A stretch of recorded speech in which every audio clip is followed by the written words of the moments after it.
Hey guys, tonight we're stepping into a version of ancient Rome that looked enviable from a distance and often felt far less comfortable up close, because the lives of Rome's richest people were built on dazzling luxury, exhausting performance, and a constant fear of slipping from favor.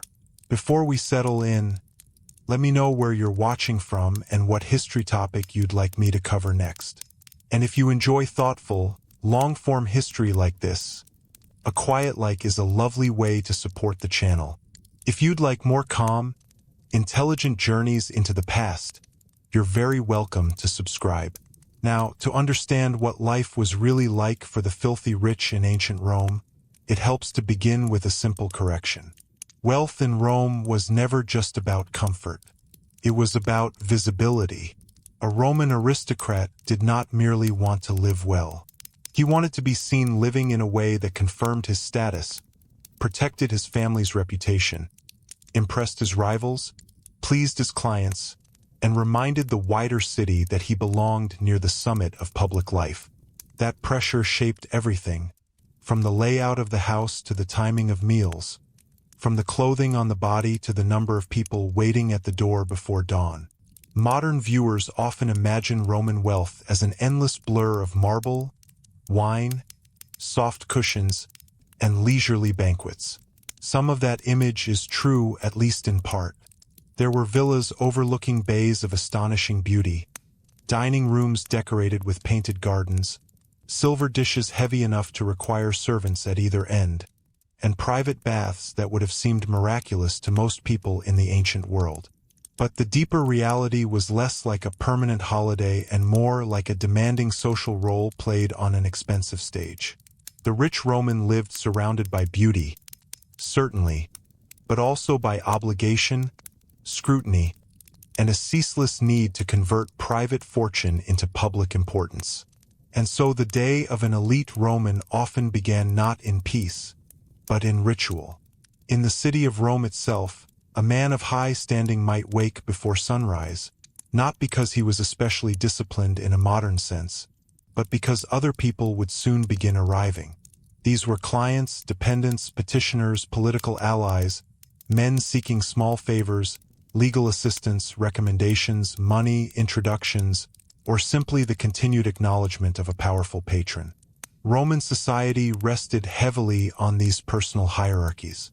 To be rich was not just to possess resources. It was to distribute access. Your doorway was part waiting room, part theater, part political instrument. This morning reception, sometimes called the salutatio, tells us something essential about upper-class Roman life. Wealth did buy privacy, but complete privacy was almost suspicious. The grand townhouse of a senator or equestrian was designed in part to receive people. The atrium, with its open central space and its pool for catching rainwater, was not merely decorative. It framed the owner's status. Family masks recalling important ancestors might be displayed. Fine floors and wall paintings spoke in a language every visitor could read. Even architecture announced lineage. A rich Roman house was not simply a home. It was an argument. That is one of the first strange truths of Roman luxury. The richest people in the empire owned beautiful domestic spaces, yet those spaces were never entirely domestic in the way we might mean today. The boundary between home and public life was thin. A prominent man's residence could function as office, reception hall, archive, political headquarters, ceremonial route, and dining venue all at once. Even the household gods in the shrine did not sit in a purely private universe, because family religion itself supported family legitimacy. Everything connected back to rank. And rank in Rome was fragile in ways that are easy to underestimate. A noble name carried immense value, but fortunes rose and fell. A family could possess famous ancestors and yet struggle with debt. A man could hold office and still ruin himself through display. The city rewarded magnificence, but it also demanded it. If you were rich enough to sponsor games, restore a building, host lavish dinners, or maintain a large household, people expected you to do so. Generosity was admired, but it was never entirely voluntary. Reputation had an appetite, consumed money. So when we picture elite Roman life, it is worth slowing down over the house itself, because the house was both shelter and machine. In the city, the truly wealthy occupied domus, substantial urban residences arranged around courtyards and reception spaces. Beyond the city, they might own villas in the countryside or by the sea. These country properties could be places of retreat, but they were not simply restful hideaways. They were working estates, symbols of cultivated taste, and statements of control over land and labor. A senator's villa might include gardens, bath suites, libraries, guest rooms, storage facilities, shrines, workshops, and extensive agricultural grounds. The peaceful view from the terrace usually depended on an enormous amount of hidden effort. This is where another common fantasy begins to thin. Roman luxury was intensely physical. Marble had to be quarried, shipped, carved, and polished. Fish ponds had to be stocked. Imported spices had to cross vast distances. Exotic animals displayed in private menageries or public entertainments came through dangerous imperial supply chains. Fine fabrics wore out, silver tarnished, mosaic floors cracked. Water systems required maintenance. Fires were always a risk. Even elite comfort in Rome had a hard infrastructure behind it, and much of that infrastructure rested on enslaved labor. There is no honest way to describe the lives of the very rich in ancient Rome without keeping slavery at the center of the picture. The ease of elite life was made possible by the forced work of others on a massive scale. In wealthy households, enslaved people cooked, cleaned, educated children, kept accounts, managed doors, carried messages, dressed their owners, prepared baths, served food, arranged lamps, maintained clothing, copied texts, and ran the practical machinery of daily life. Some were highly trained and occupied positions of trust. Some could hope for manumission and eventual freedom. But that possibility should not soften the basic truth. Roman luxury depended on domination so normalized that many elite authors mention it with chilling casualness. And yet, even here, the world was more complicated than a simple image of lazy masters reclining while others worked. Rich Romans often worried intensely about household discipline, loyalty, theft, gossip, and competence. A large household displayed power, but it also created vulnerability. Servants and enslaved attendants knew family secrets, overheard political conversations, and could undermine reputations if things went wrong. Managing a great house was a serious administrative task. Elite women, in particular, could exercise enormous authority within the domestic sphere, overseeing provisions, textiles, servants, education, and the social order of the household, even if Roman law and custom still placed strong limits around formal public power. For the richest families, food offered one of the clearest opportunities to turn wealth into spectacle. The Roman dinner party, especially among the elite, was never only about appetite. It was about hierarchy, performance, refinement, and competitive display. Guests reclined according to rank. Courses arrived in deliberate sequence. Tableware, decoration, conversation, and entertainment all communicated status.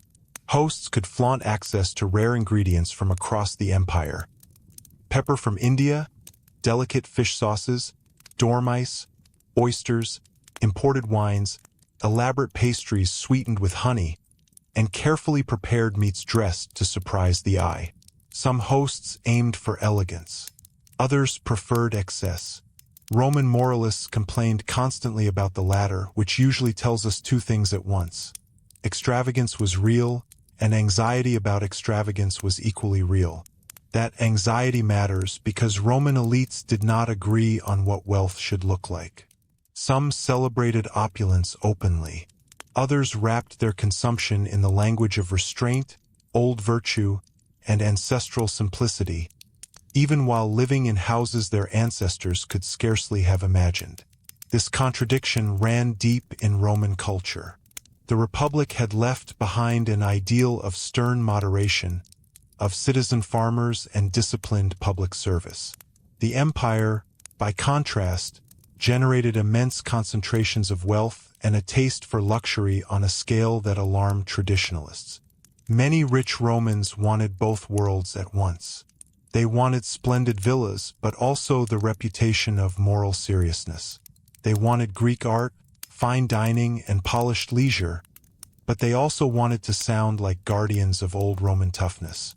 That is why so many surviving Roman texts can feel slightly double-minded. An author may denounce decadence while enjoying the education, literary culture, and domestic comfort made possible by elite wealth. A statesman may praise simplicity from within a residence full of expensive objects. A poet may mock a vulgar millionaire not for being rich, but for displaying his riches without taste. The real divide, very often, was not between wealth and poverty, nor even between luxury and austerity. It was between acceptable elegance and embarrassing excess. Rich Romans judged one another constantly. Clothing worked in much the same way. The toga, so often imagined as a simple white-draped garment, was in reality a difficult and deeply coded piece of status clothing. It was expensive to maintain, awkward to wear, and impractical for many forms of everyday movement. That was partly the point. Garments that limit ease often signal rank, because they announce that the wearer does not need to labor physically. For senators, magistrates, and ambitious men moving through public life, dress mattered. So did grooming, footwear, jewelry, hairstyles, scent, and the quality of fabrics. Elite women, too, were read through a highly observant culture of appearance in which hair arrangement, cosmetics, textiles, and ornament could signal taste, virtue, extravagance, or foreign influence depending on who was doing the judging. But even in fashion, luxury hid discomfort. Roman houses could be elegant, but heating was limited. Winters, though milder than in northern Europe, could still be cold indoors. Lighting depended on lamps that smoked and needed attention. Streets outside could be filthy, noisy, and crowded. Transport through the city was tiring. Bedding was not modern bedding.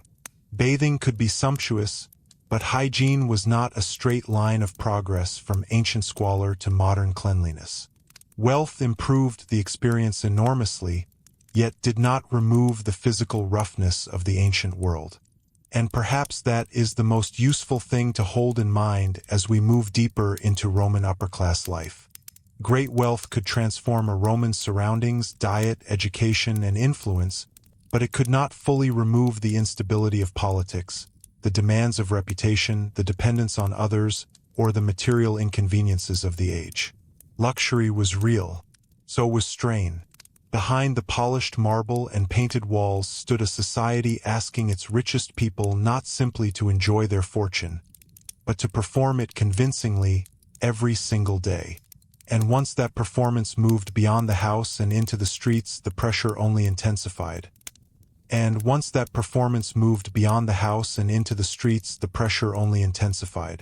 A rich Roman did not step out into the city as a private individual in any modern sense.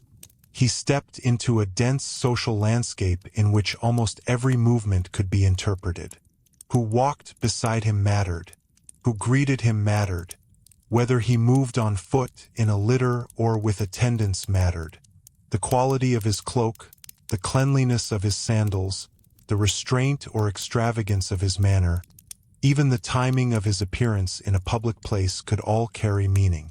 Rome was a city of extraordinary scale and noise, but for the elite it could also feel claustrophobically observant. This was especially true for men pursuing office or influence.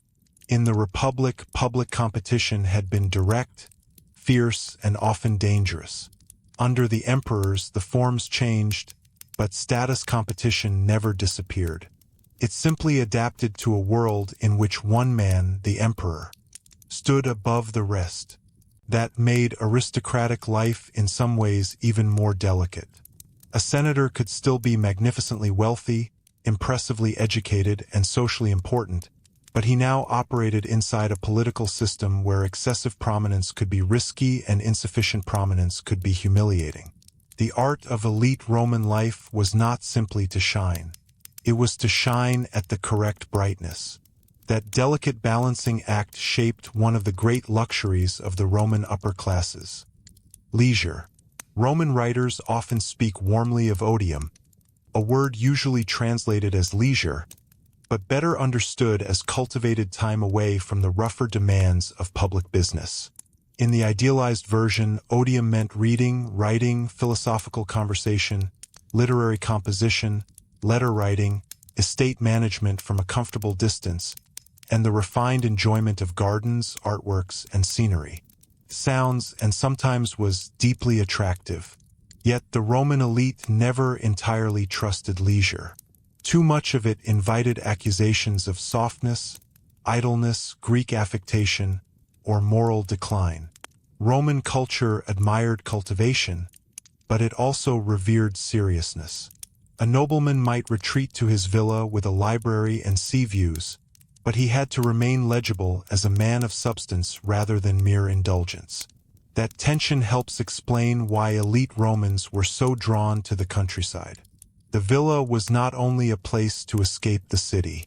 It was a place to stage a more flattering version of oneself. In town, wealth could look vulgar, competitive, and noisy. In the country, wealth could be reframed as order, taste, and stewardship. A man could present himself not as a glutton drowning in urban excess, but as a thoughtful landowner in harmony with the natural rhythms of Italy. The trouble, of course, was that this pastoral image often rested on large estates worked by laborers and enslaved people whose lives were far removed from the literary calm of villa letters. Still, the countryside genuinely mattered to Roman aristocratic identity. Land was the oldest respectable form of wealth. Trade could enrich a family. Imperial contracts could transform fortunes. Mining and tax farming could generate enormous profit. But landed property retained a special moral prestige. To own broad agricultural estates was to root oneself in the old Roman imagination of stability and seriousness. The wealthiest families might possess vineyards, olive groves, grainlands, pastures, woodland, fish ponds, and orchards spread across multiple regions. Some estates produced income directly.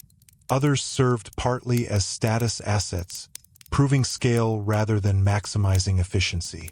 And some became miniature worlds, with baths, shrines, workshops, storerooms, tenants, enslaved workers, overseers, accountants, and resident managers handling the endless details that sustained elite comfort elsewhere.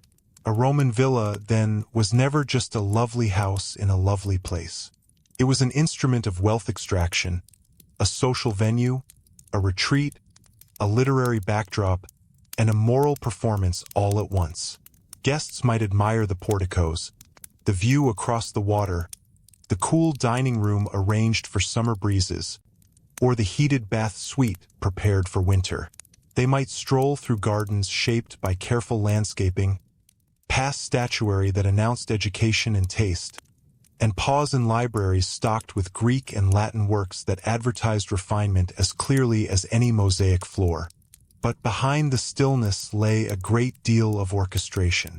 Elite serenity had staff, and that staff did not merely work in silence. They formed part of the social intelligence of the household. The richest Roman homes depended on layers of supervision. Stewards managed finances. Secretaries drafted correspondence. Tutors taught grammar and rhetoric. Accountants recorded deliveries and expenditures. Skilled enslaved workers might serve as physicians, readers, copyists, hairdressers, cooks, or artisans. Some households were so large that they resembled private institutions. The master of such a house could seem immensely powerful, yet that power was not frictionless. The larger the household, the more chances for negligence, corruption, resentment, rivalry, and quiet resistance.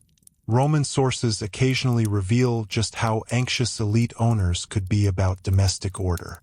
Valuable objects might vanish. Food supplies could be siphoned off. Messages could be delayed or altered.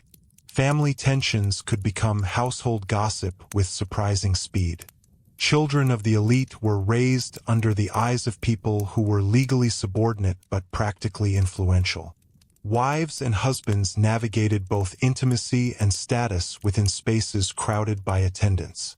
Even bathing, dressing, dining, and sleeping could take place amid layers of service that made privacy incomplete. The richest Romans could command attention at will, yet they were rarely alone. For women of the upper classes, this world offered both privilege and constraint in unusually concentrated form. An elite Roman woman might command substantial resources, supervise large domestic operations, own property in some circumstances, and exercise quiet influence through kinship networks, marriage alliances, patronage, and household authority. She could shape the education of children, the tone of the home, the arrangement of marriages, the management of estates, and the reputation of a family. Yet she was also watched closely by a culture that made female conduct highly symbolic. Clothing, hairstyle, speech, fertility, fidelity, generosity, piety, and public visibility all became matters for scrutiny. The richest Roman women, therefore, lived in a paradox familiar to many hierarchical societies. They enjoyed enormous advantages over the majority of the population, but those advantages did not translate into uncomplicated freedom. Their lives could be materially comfortable, intellectually rich, and socially powerful, yet still defined by expectation, surveillance, and the needs of family strategy. Marriage itself was rarely treated as a purely private attachment. For elite households, it was alliance, continuity, inheritance, and political connection. Affection certainly existed, and some surviving letters reveal genuine tenderness. But marriage among the Roman upper classes was also part of a larger machinery of status. Children, too, belonged to that machinery.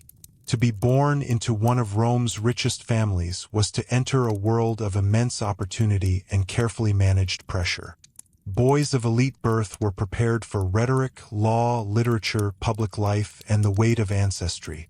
Girls were educated in ways that varied by family and period, but among the wealthy many received substantial cultural formation, especially in households proud of their refinement. Tutors and pedagogues, many of them enslaved or freed, helped construct the next generation's manners and knowledge.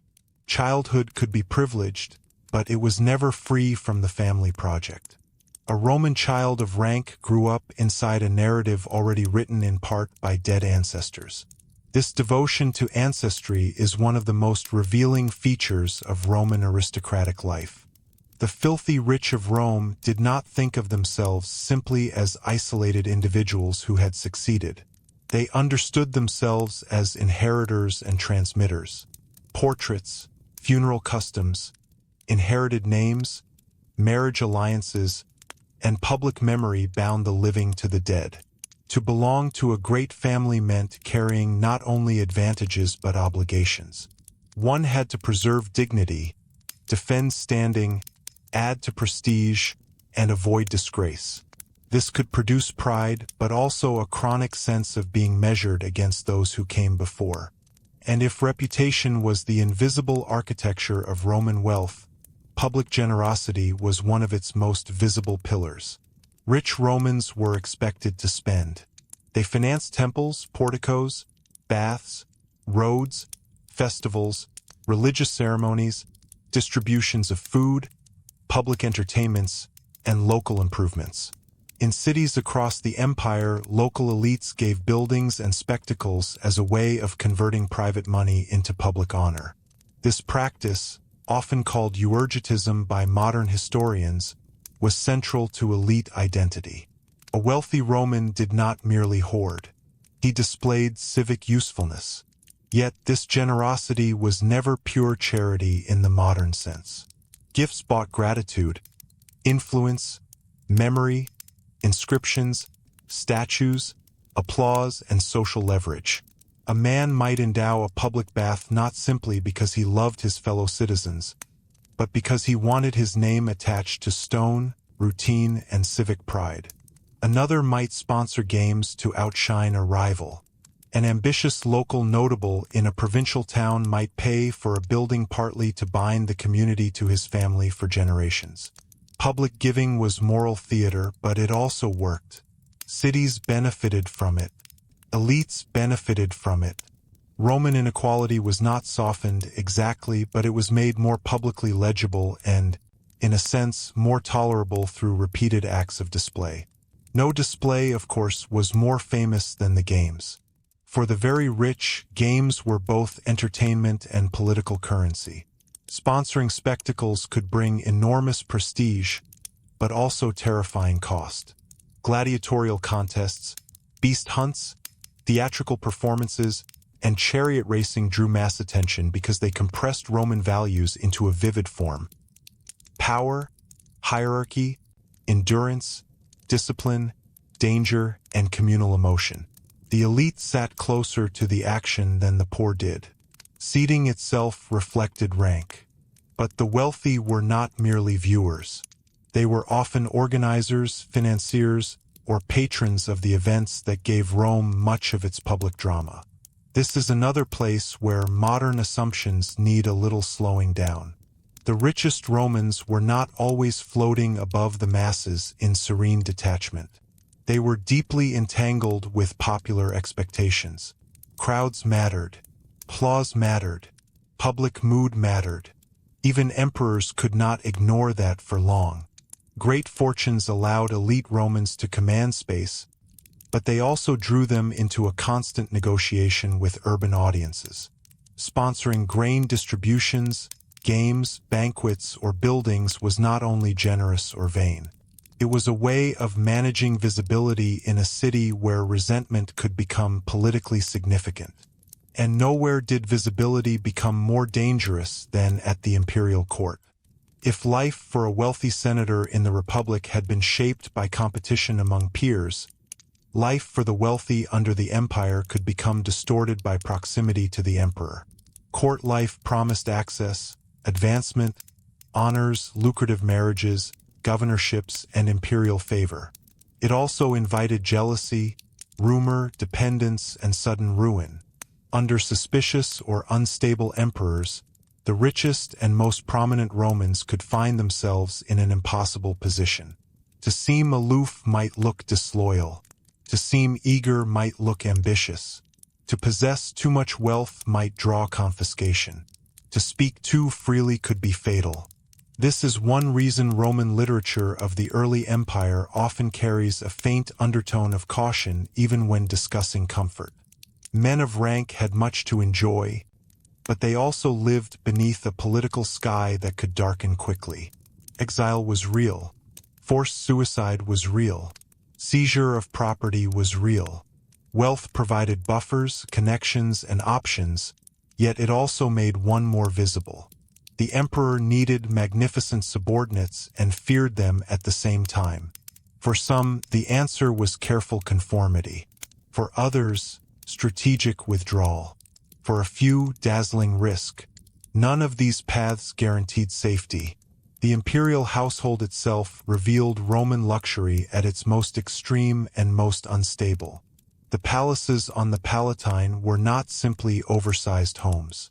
They were administrative centers, ceremonial stages, domestic complexes, political nerve centers, and symbols of cosmic hierarchy. Here wealth ceased to be merely aristocratic and became almost state-like.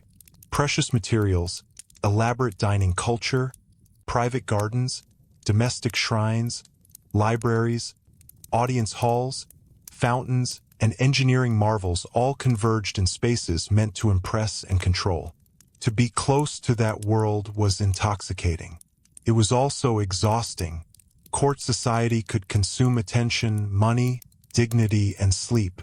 For the wider elite, imitation of imperial style posed another dilemma. How much splendor was acceptable for a non-emperor?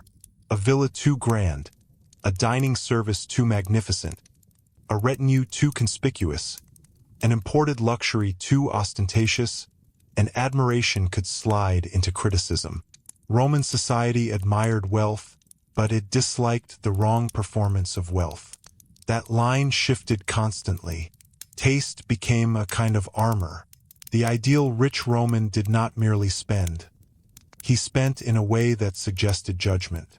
He collected artworks, but not too greedily. He served excellent food, but not with crude vulgarity. He built beautifully, but with some nod to inherited seriousness. He enjoyed Greek culture, but without appearing un-Roman. That balancing act gave immense importance to education. Elite Romans were expected not just to own things, but to understand them. Greek literature, philosophy, rhetoric, history, and art formed part of the cultural language of rank. A dinner host might be judged by conversation as much as by cuisine. A letter had to sound polished. A speech had to feel measured. A villa library was not simply decoration, though it certainly could serve that function too. To be truly elite was to display cultivated discrimination, to know which poet to quote, which statue to admire, which historical example to invoke, which form of excess to avoid. But culture, like architecture and dining, could become another source of fatigue. The richest Romans inhabited an environment in which almost everything had to signify properly.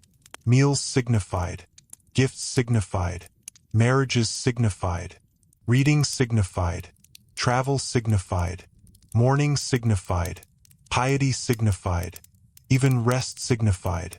One begins to see why some Roman writers, despite all the comforts available to them, sound intermittently tired. Their world was luxurious, yes, but also theatrical in a disciplined and unending way. They were not simply living well. They were curating legibility.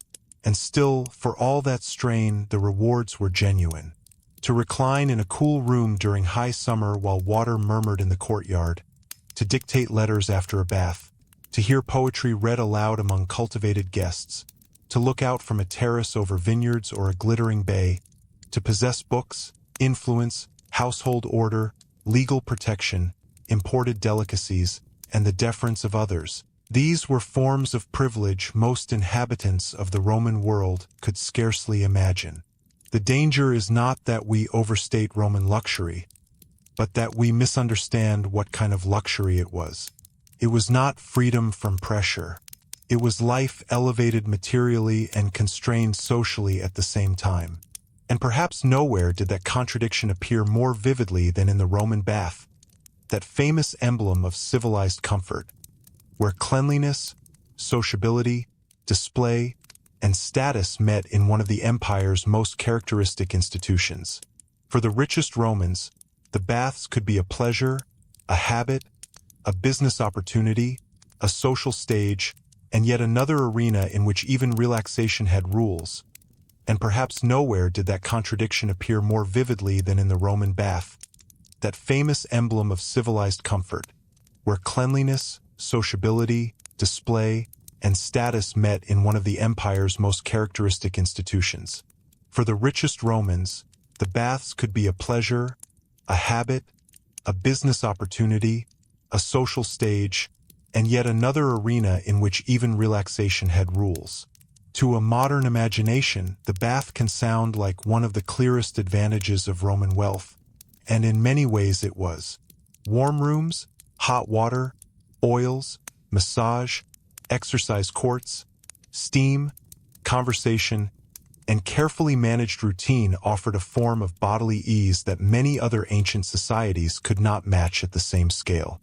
But the bath was not a spa in the modern sense, sealed off from hierarchy and performance.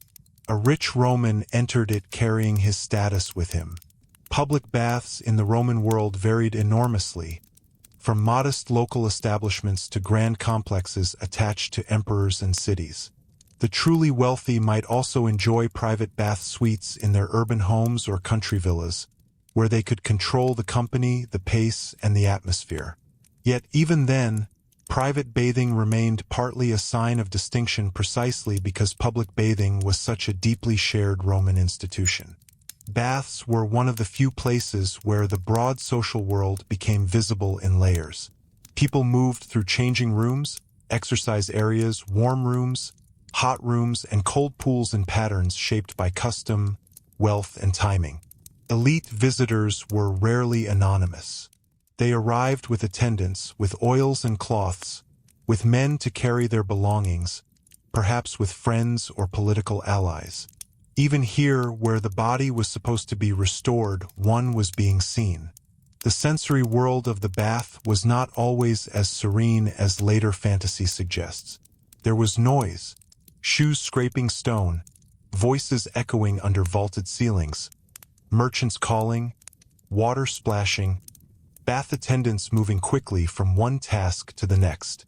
There were smells too: heated oils, damp plaster, sweat, perfume, smoke, food, and the unmistakable presence of many bodies in shared air. Writers such as Seneca, who could afford comfort of a high order, complained not only about luxury but about the racket and clutter of urban bath life. What mattered for our purposes is not that the baths were unpleasant overall, but that Roman comfort was rarely quiet in a modern sense. Luxury could be elaborate without being peaceful. Still, the baths were indispensable to elite routine because they allowed the body to be managed publicly and elegantly. A rich Roman could exercise, cleanse, have the skin scraped with a strigil, receive scented oil, discuss business, renew acquaintances, and be seen participating in a central ritual of civilized life. The body itself became a site of rank. Cleanliness, grooming, leisure, and controlled display all reinforced status. Roman aristocratic culture was not only literary and political, it was also intensely physical. How one moved, reclined, dressed, bathed, gestured, and aged mattered. A wealthy Roman was expected to look like a man accustomed to command, not merely a man who happened to have money. This helps explain why so much elite effort went into bodily management, from clothing and hair to dining and domestic service. Meals, for instance, were never only about what entered the stomach. They shaped the body's appearance, energy, and social legibility. The famous Roman banquet, or cena, occupied a special place in the imagination because it condensed so many tensions at once. It was a site of indulgence, certainly, but also of taste, literary performance, patronage, and anxiety.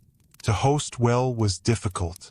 One had to balance generosity with restraint, novelty with dignity, expense with plausibility. Too little display made one seem small. Too much made one ridiculous. A successful dinner among the elite unfolded with subtle choreography. Invitations mattered because guest lists were themselves social statements. The arrangement of couches in the dining room reflected rank. The sequence of dishes could flatter or disappoint. Musical entertainment, recitations, or dancing might be included, though not every serious host wanted the same atmosphere. Conversation was as important as food, and perhaps more dangerous. A dinner table could strengthen alliances, expose ignorance, encourage flattery, or produce remarks later regretted. Under the empire, especially in tense political climates, loose speech at dinner could become hazardous. Roman luxury, once again, offered pleasure wrapped in caution. The food itself could be strikingly elaborate.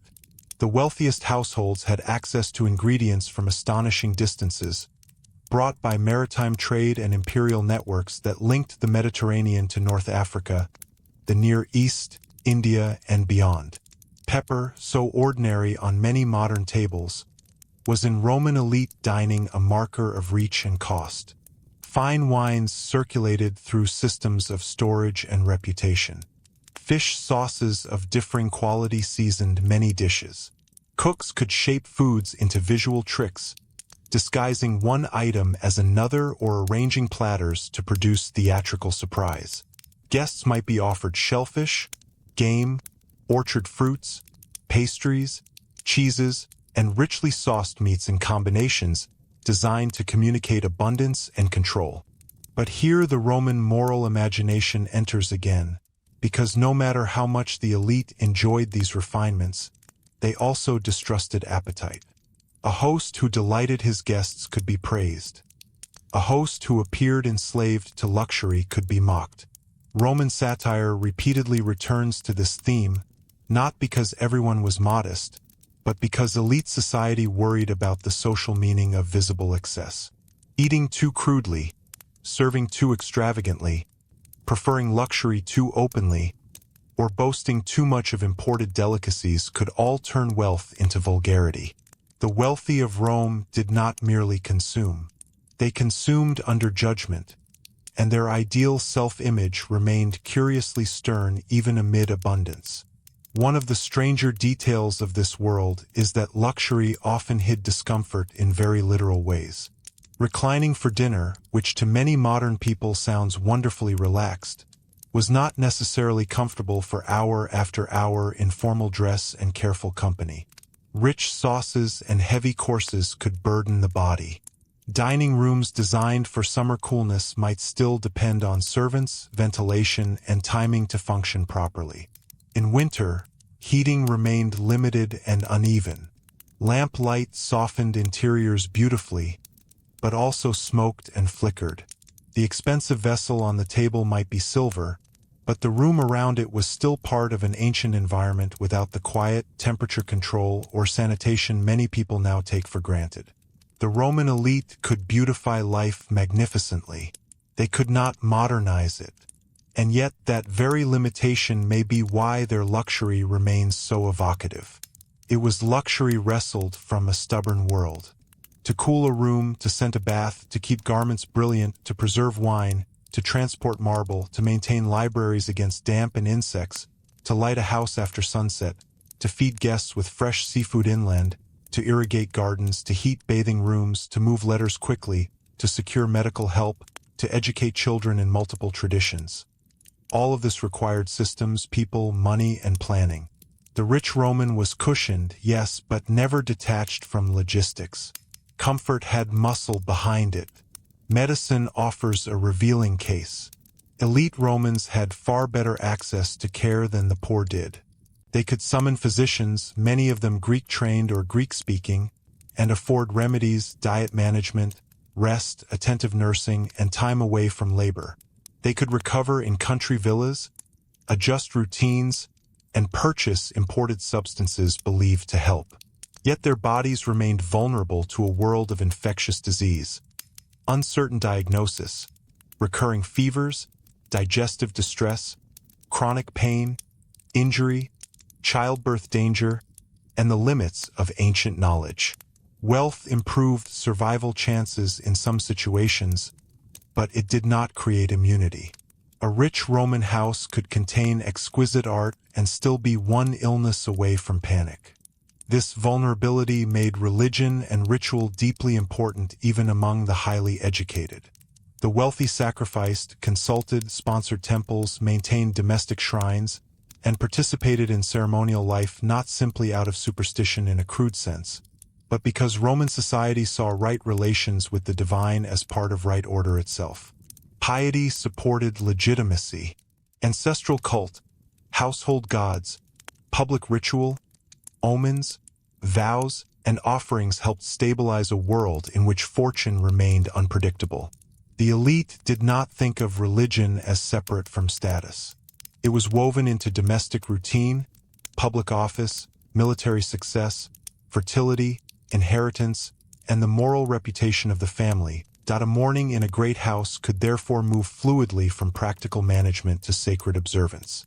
A head of household might receive clients, dictate letters, review accounts, and participate in small acts of ritual acknowledgement before domestic shrines. Festivals interrupted ordinary schedules and linked private households to the wider civic calendar. Religious offices brought prestige and obligation.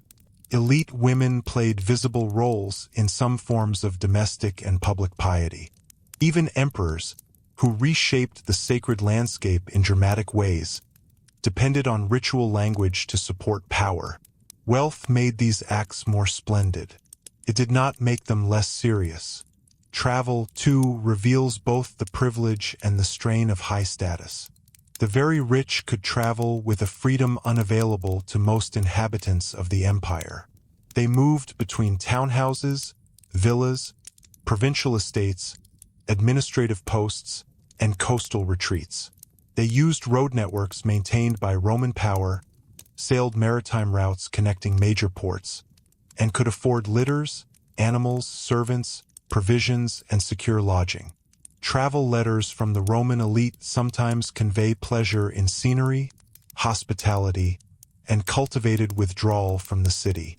But travel in the ancient world was still slow, seasonally constrained, and physically tiring. Roads jolted, weather delayed, seas turned dangerous, inns were variable, banditry existed, illness could strike en route. The wealthy traveled better. They did not travel easily in the modern sense. There is also a more interesting point hidden inside aristocratic mobility. Travel allowed rich Romans to knit together an empire through personal presence. A senator or governor was not just relocating from one property to another. He was carrying Roman hierarchy across space. Villas in Campania, estates in Sicily, appointments in Asia Minor, governorships in Gaul, legal business in the capital, family marriages in provincial towns. These movements formed part of a ruling class that learned to imagine the Mediterranean as a connected field of opportunity. To be very rich in Rome was often to live across more than one place at once. But that widened horizon did not simplify life. It multiplied obligations. Letters became one of the tools by which elite Romans managed that expanded world. The most privileged households produced and received a constant stream of correspondence. Invitations, recommendations, legal instructions, estate reports, philosophical reflections, condolences, literary drafts, political gossip, and requests for favor all moved through this epistolary web. To read Roman letters closely is to see how wealth generated paperwork long before modern bureaucracy in its familiar forms. Secretaries copied, dictated, organized, and archived. Reputation was carried in language as much as in architecture. A badly phrased letter could offend. A delayed reply could insult. A well-crafted recommendation might change a career. This written world also tells us that elite life depended not only on riches but on relationships.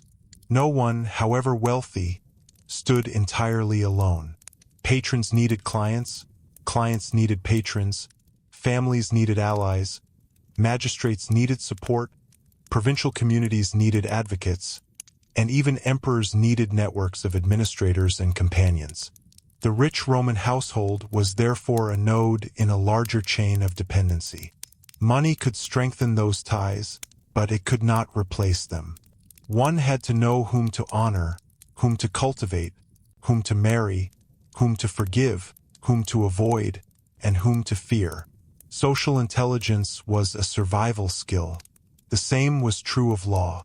Roman elites benefited from access to legal expertise, influence, and procedural advantage. They could hire advocates, activate connections, and use their education to navigate complex disputes. They fought over inheritance, dowries, contracts, status claims, boundaries, offices, debts, and reputational injuries. Wealth did not remove conflict. It often produced more refined and more consequential forms of it. A great family might be tied up in years of legal tension over a will. A governor's conduct in the provinces could become the subject of attack. A marriage alliance could turn sour and drag property with it. A wealthy Roman world was a litigious one, even if many cases never entered formal court in the way we might imagine. And behind these elegant contests sat one of the least romantic realities of Roman upper-class life: debt. This is one of the most useful reversals in the whole subject. because modern viewers often assume that the richest Romans were simply drowning in money. Some certainly were, especially those tied closely to imperial favor, tax collection, mining, or exceptionally productive estates. But many aristocrats lived in a much more precarious balance than their houses suggested. Roman elite culture encouraged spending on buildings, clothing, hospitality, public generosity, marriage arrangements, political advancement, and patronage. A man could possess an ancient name, broad lands, and magnificent furniture, yet still strain under obligations. Assets might be tied up in land. Income could fluctuate. Harvests could fail. Credit mattered. In that sense, Roman aristocratic life resembles other high-status worlds across history.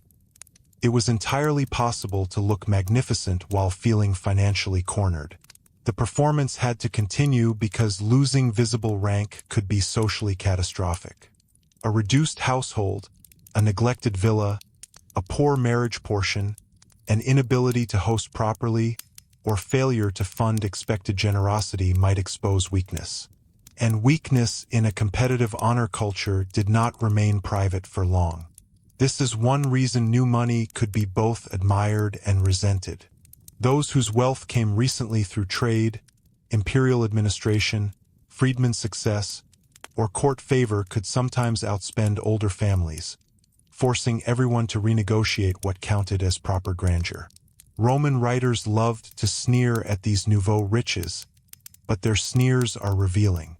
Often what offends is not wealth itself, but wealth without pedigree, wealth without restraint, wealth without the correct educational polish. A man might own splendid silver and imported marble, yet still be mocked for serving the wrong dishes, speaking the wrong way, decorating too heavily, or showing pleasure too openly. Taste became a form of gatekeeping. Old elites defended status by pretending that refinement, not money, defined true superiority. Yet money kept pressing at the door, buying houses, land, influence, and marriages. Roman luxury was never socially settled. It was always being contested. This made the city of Rome itself a particularly tense environment for the rich. Nowhere else was the gap between image and pressure so visible. In the capital, elite houses stood near crowded streets, instantly full of ordinary residents, workshops, shrines, markets, and traffic. Fires threatened. Noise persisted. Political rumor traveled quickly. Imperial announcements could alter fortunes overnight.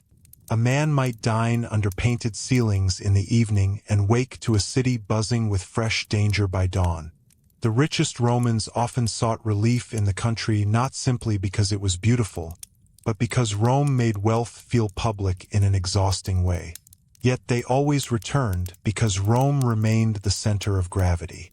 Office, honor, legal recognition, dynastic ambition, and proximity to the emperor drew them back. The city rewarded presence.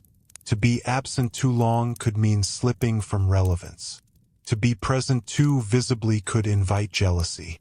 So the wealthy learned to alternate town and country, duty and retreat, display and restraint, public action and private cultivation. That rhythm shaped the emotional texture of upper-class Roman life. It was not endless indulgence, and it was not stoic self-denial. It was oscillation, and within that oscillation, one experience remained especially revealing. Education not as childhood training, but as lifelong self-fashioning. The richest Romans read history in order to imitate, justify, and correct themselves. They studied rhetoric not only to win cases, but to inhabit authority. They collected Greek art not just for beauty, but to borrow prestige from an older cultural world they both admired and dominated. They employed philosophers, grammarians, and readers because cultivated company helped stabilize elite identity. In a society where status had to be constantly performed, learning became a kind of interior architecture, something meant to make wealth look deserved. But that too had its strain. To live inside a culture that turns every room, meal, gesture, and sentence into evidence is to become highly sensitive to judgment. The filthy rich of ancient Rome possessed advantages beyond the imagination of most of their contemporaries, but they also inhabited one of the most status-conscious elite cultures in history. Their pleasures were real, their influence immense, their homes dazzling, their opportunities enviable. Yet their world demanded fluency in power at nearly every waking moment. Even rest needed witnesses, even taste needed defense. And nowhere would that become clearer than when fortune shifted, when an emperor died, a succession crisis opened, a scandal spread, or a household misjudged the political weather, because in Rome the distance between magnificence and vulnerability could narrow with startling speed. And nowhere would that become clearer than when fortune shifted, when an emperor died, a succession crisis opened, a scandal spread, or a household misjudged the political weather, because in Rome the distance between magnificence and vulnerability could narrow with startling speed. A man might spend years cultivating an image of durable importance, with clients at his door, statues in public places, a townhouse arranged for reception, estates producing income across Italy, and a dining room full of polished guests, only to discover that all this solidity depended on something far less stable than stone. It depended on favor, interpretation, and timing. In a society as hierarchical as Rome, the very highest levels of wealth were never entirely insulated from fear. This is one of the deeper realities that makes elite Roman life so compelling. The rich could command labor, command attention, command luxury, and sometimes command legal outcomes, but they could not command the future. Imperial politics could turn private success into public danger overnight. Powerful patron could fall. A governor returning from a province with great profits might also return with enemies. A careless line at dinner could be repeated in the wrong ear. An emperor who seemed generous in one year might become suspicious in the next. Families learned to read these shifts not abstractly, but as a matter of survival. Should they appear at court more often or less often? Should they celebrate a new ruler publicly or wait? Should they marry into a rising circle or keep distance from it? Even the rich, perhaps especially the rich, lived by political weather. That uncertainty helps explain why memory mattered so much in Roman aristocratic culture. A household did not merely accumulate beautiful objects.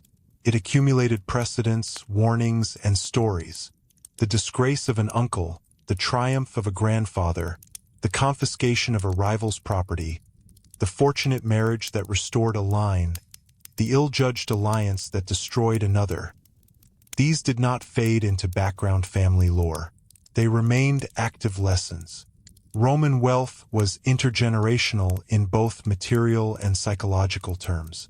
Great families handed down estates and names, but they also handed down habits of caution, pride, resentment, and strategy.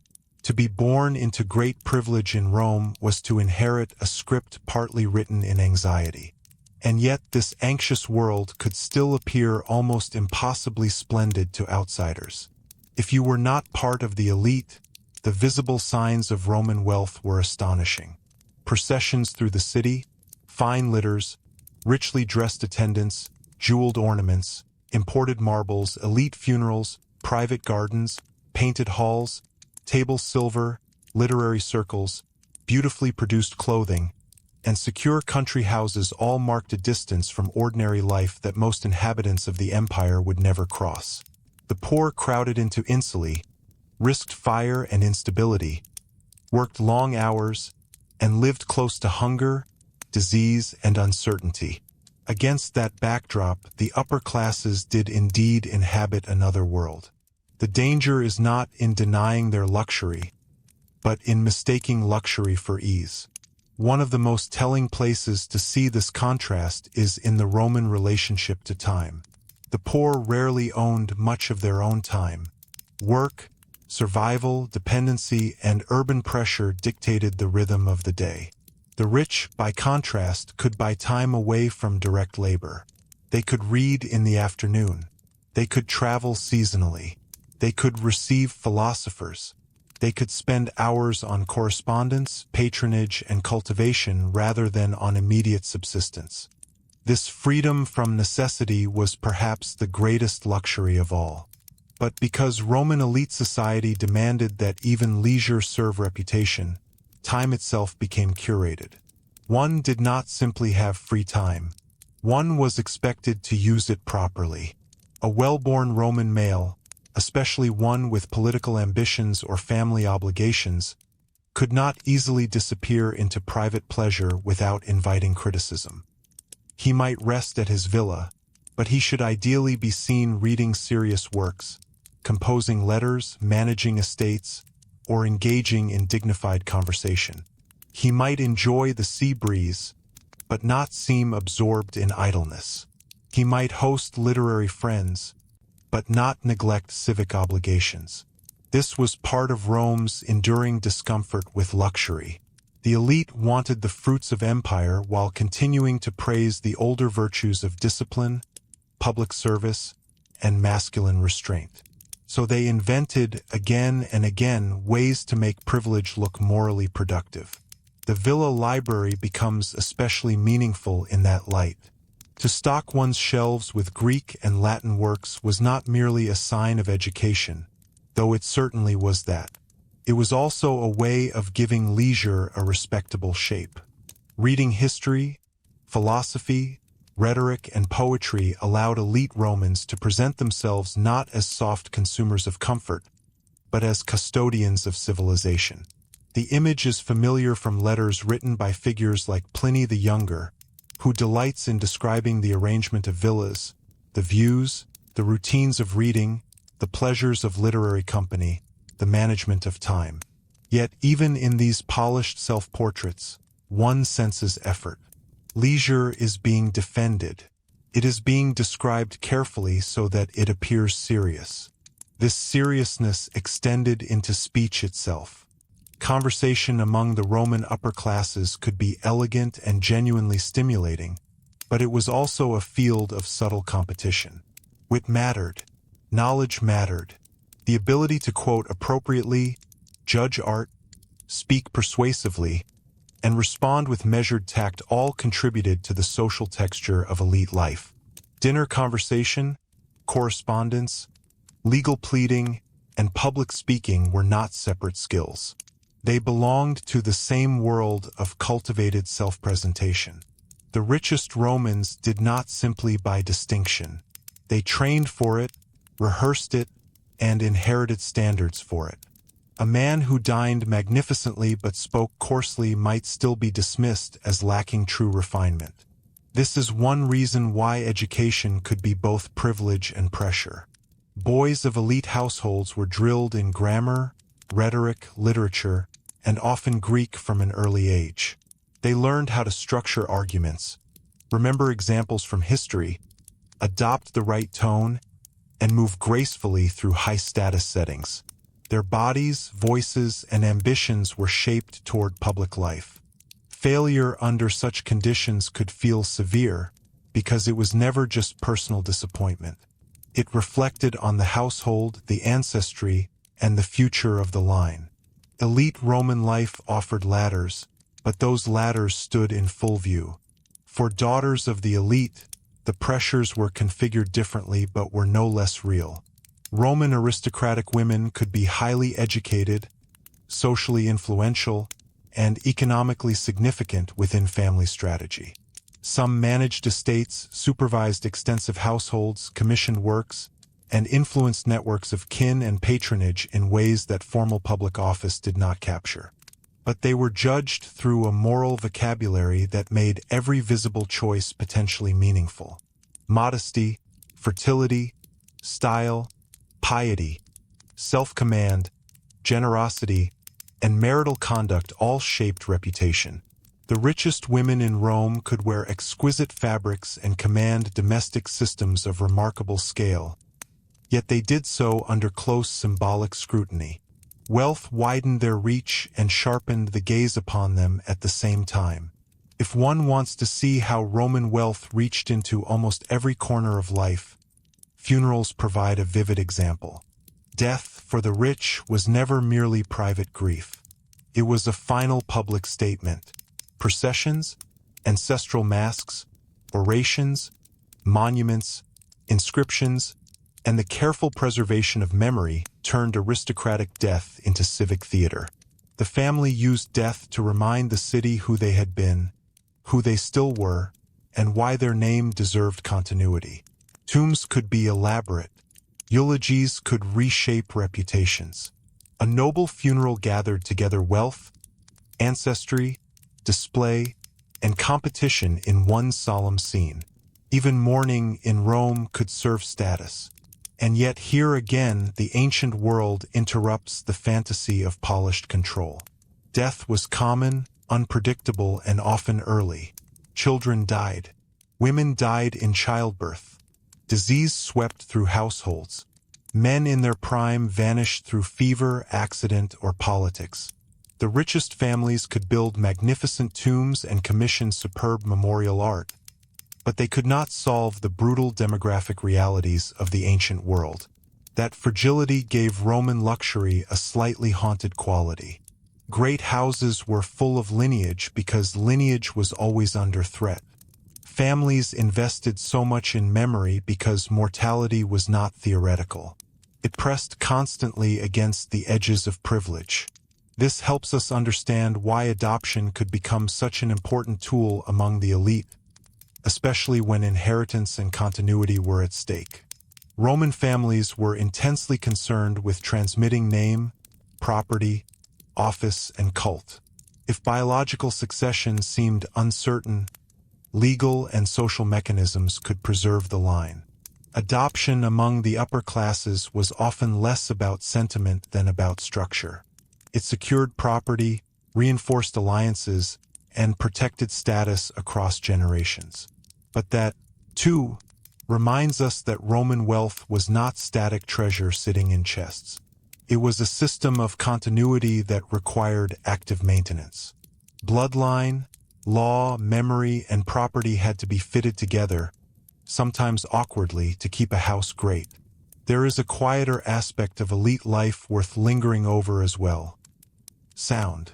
We often picture Roman splendor visually, in frescoes, marble, mosaics, gold, glass, and purple cloth. But the auditory world matters if we want to feel what the wealthy actually inhabited. A grand house was rarely silent. Doors opening before dawn, footsteps on stone, water in fountains or in pluvia, servants announcing visitors, scribal dictation, children repeating lessons, kitchen noise in distant rooms, street traffic beyond the walls, temple sounds in the city, carts at certain hours, coughing, calling, bargaining, greetings, gossip. The Roman elite could create enclosed spaces of elegance, but they were still living inside a bustling, bodily, communal world. Even rich life had texture, interruption, friction. Night sharpened some of that friction. Without modern lighting, darkness changed behavior. Lamps produced warmth and beauty, but also demanded oil, labor, and attention. Shadows moved differently in ancient interiors. Night travel in the city could be inconvenient or unsafe. Evening meals glowed under controlled light, but the surrounding urban environment did not become magically calm. For the rich, nighttime could offer one of the few intervals when domestic spaces felt more fully their own, especially in the countryside. Yet that intimacy, too, depended on an invisible infrastructure of servants trimming wicks, carrying dishes, preparing water, arranging bedding, locking doors, and guarding thresholds. Roman comfort always arrived with other people in the room, if not physically, then structurally. One of the reasons historians remain so careful around Roman luxury is that our sources are both rich and deceptive. Much of what we know comes from elite writers describing elite concerns. They reveal beautiful details, but they also stage themselves.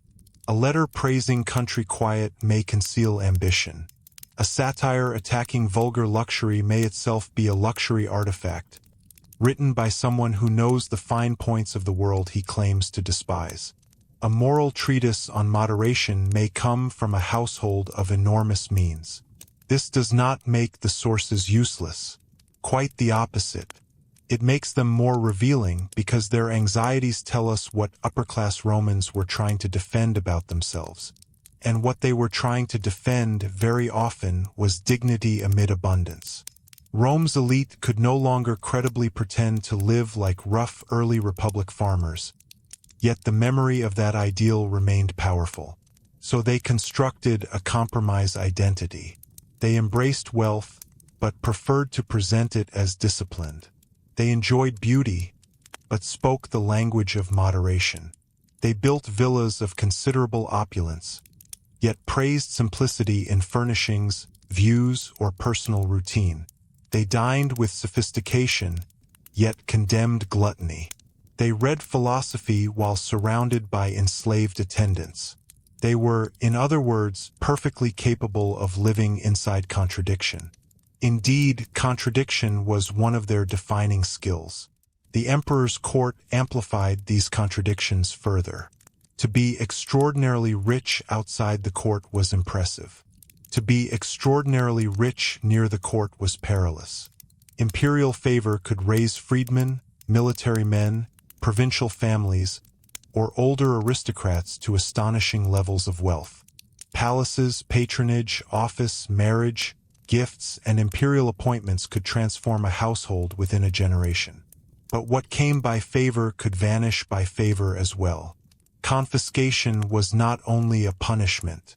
It was an economic mechanism of imperial power.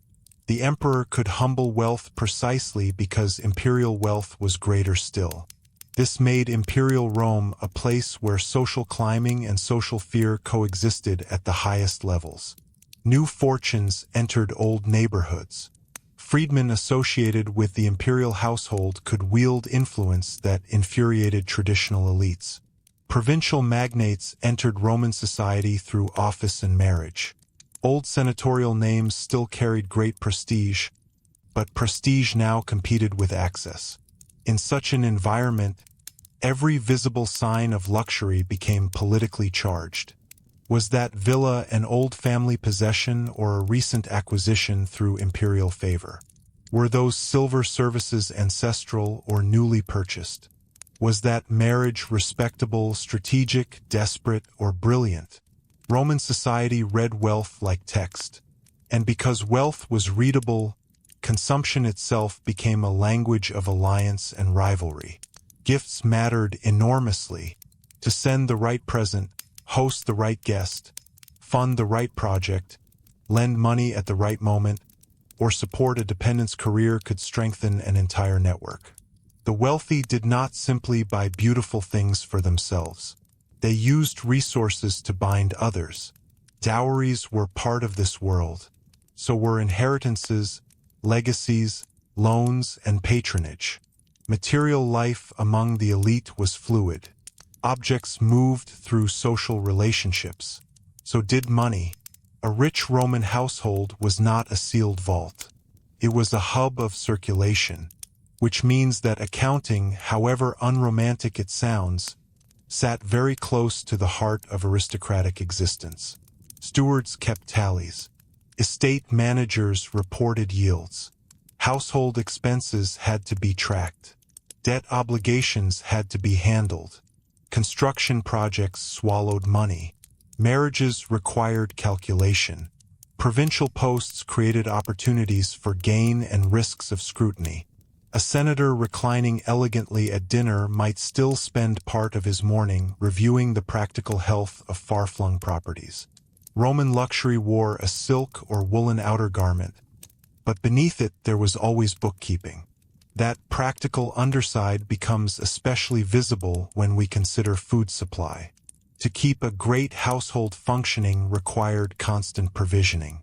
Grain, oil, wine, fruit, vegetables, meat, fish, fuel, lamp oil, textiles, pottery, writing materials, medicines, perfumes, and fodder all had to arrive in the right quantities. Urban households depended on markets, deliveries, storage, and staff reliability. Country estates had to balance production, consumption, and sale. Seasonal rhythms shaped menus and expenses. Imported delicacies dazzled at table, but staple management kept the household alive. The rich could transcend scarcity more easily than others, yet they never escaped dependence on systems of transport and supply that could fail. Sometimes the failure was local. A bad harvest, a spoiled cargo, a corrupt steward, a kitchen disaster before an important dinner. Sometimes it was wider. Political unrest, military disruption, piracy, inflation, or shifting imperial priorities. It is tempting to imagine great Roman houses as islands of stability floating above the empire's turbulence. In fact, they were deeply tied to imperial circulation. The pleasures of the elite, fine marbles, exotic foods, perfumes, artworks, manuscripts, skilled slaves, precious metals, depended on the empire's ability to move goods and people over long distances. Roman luxury was global by ancient standards. It was also vulnerable in proportion to that reach. And perhaps that is why elite Romans so often invested emotionally in control of the immediate environment. If the wider world could not always be mastered, the house could at least be arranged. Gardens could be clipped. Water could be channeled. Rooms could be painted to suggest depth, coolness, or nature. Tables could be set beautifully. Schedules could be managed. Servants could be trained. Letters could be ordered. A visitor entering such a space encountered not merely wealth, but composed order. Yet the need for such order hints at the instability beyond it. The same instinct appears in art collecting. Roman aristocrats filled homes and villas with statues, busts, paintings, silverware, and decorative objects that did more than beautify. They curated cultural authority. Greek originals or copies linked them to admired traditions. Portrait busts linked them to lineage. Mythological scenes made claims about taste and education. Even the placement of artworks could shape how guests understood the household.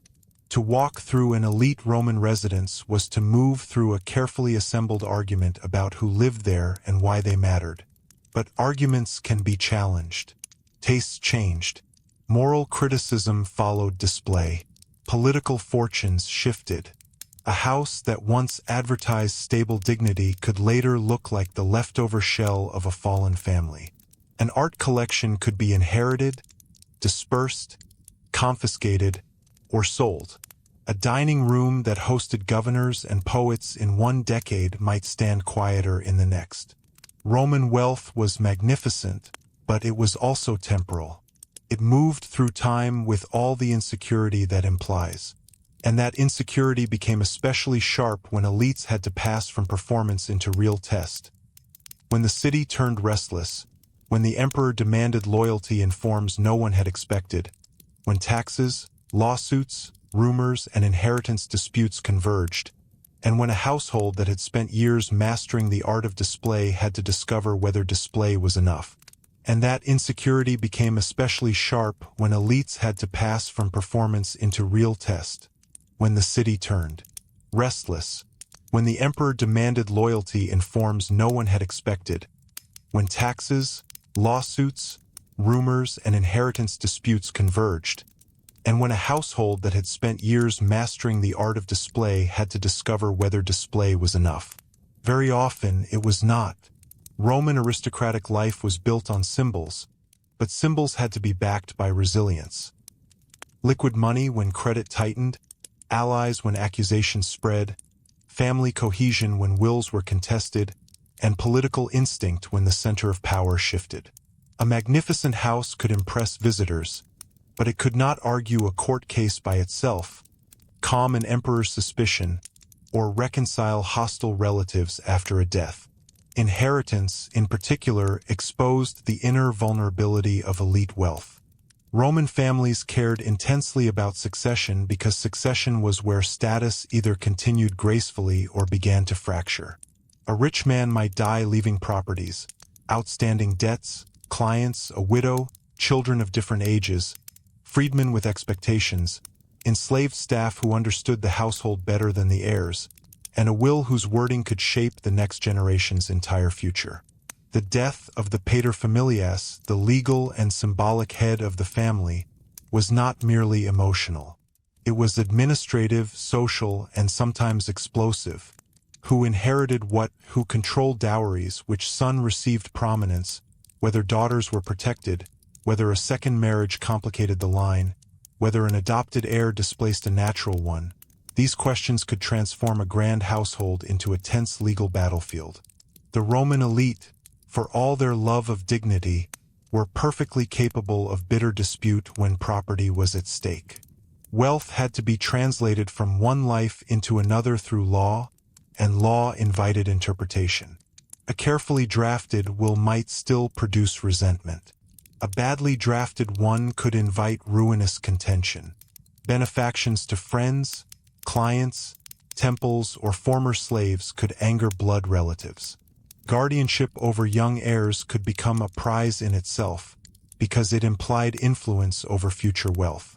And hovering over these disputes was always the social question. What would the city say? A family that handled succession poorly risked not just financial loss, but visible diminishment. This is one reason Roman aristocrats invested so heavily in emotional discipline as a public virtue. They admired gravitas, composure, steadiness under pressure. A man of rank was expected to carry grief, anger, disappointment, and even fear in a controlled manner, especially before others. The ideal was not emotional emptiness, but proportion. Elite Romans could mourn intensely, but they were not meant to appear disordered. They could be generous but not weak, indignant but not hysterical, luxurious but not effeminate in the moral language of their own age. That standard could be harsh, and it applied differently to men and women, but for the rich it was woven into identity. To lose control of oneself was to lose one of the very things wealth was supposed to prove. And yet the Roman upper classes lived under conditions that made emotional strain almost inevitable. Family mortality, political danger, household complexity, pressure to perform, and the sheer burden of inherited expectation all pushed in the opposite direction. That is why Roman letters can feel so quietly revealing. Beneath the polished surfaces one sometimes hears fatigue, loneliness, grief, irritation, and the desire for escape. Even among the wealthy, the house was not always restful. It might contain rival siblings, difficult children, unreliable stewards, dependents making endless requests, guests who overstayed, and the constant moral labor of keeping up appearances. Luxury reduced many hardships. It did not remove the human difficulties of family life. In some ways, it multiplied them. Children were central to that multiplication because children in elite households were never simply children. They were future marriages, future offices, future alliances, future inheritances, future funerary portraits, future carriers of the family name. This could produce affectionate care of a very real kind. Roman parents, despite older cliches about emotional distance in antiquity, often loved their children deeply. Their letters and epitaphs can be genuinely tender, but love operated inside a world of hard structure. A son's education was a public investment. A daughter's marriage was a family strategy. A child's illness threatened not only private happiness but dynastic continuity. The nursery, like the dining room and the atrium, was touched by the larger logic of rank. Education itself could be grueling. Elite boys learned rhetoric not merely as schoolroom exercise, but as preparation for a life in which speech could protect or destroy. They memorized texts, practiced declamation, absorbed moral examples from history, and were trained to inhabit public seriousness. Their models were statesmen, advocates, generals, philosophers, and cultured aristocrats whose names filled the Roman imagination. To fail in eloquence was not just to be inarticulate.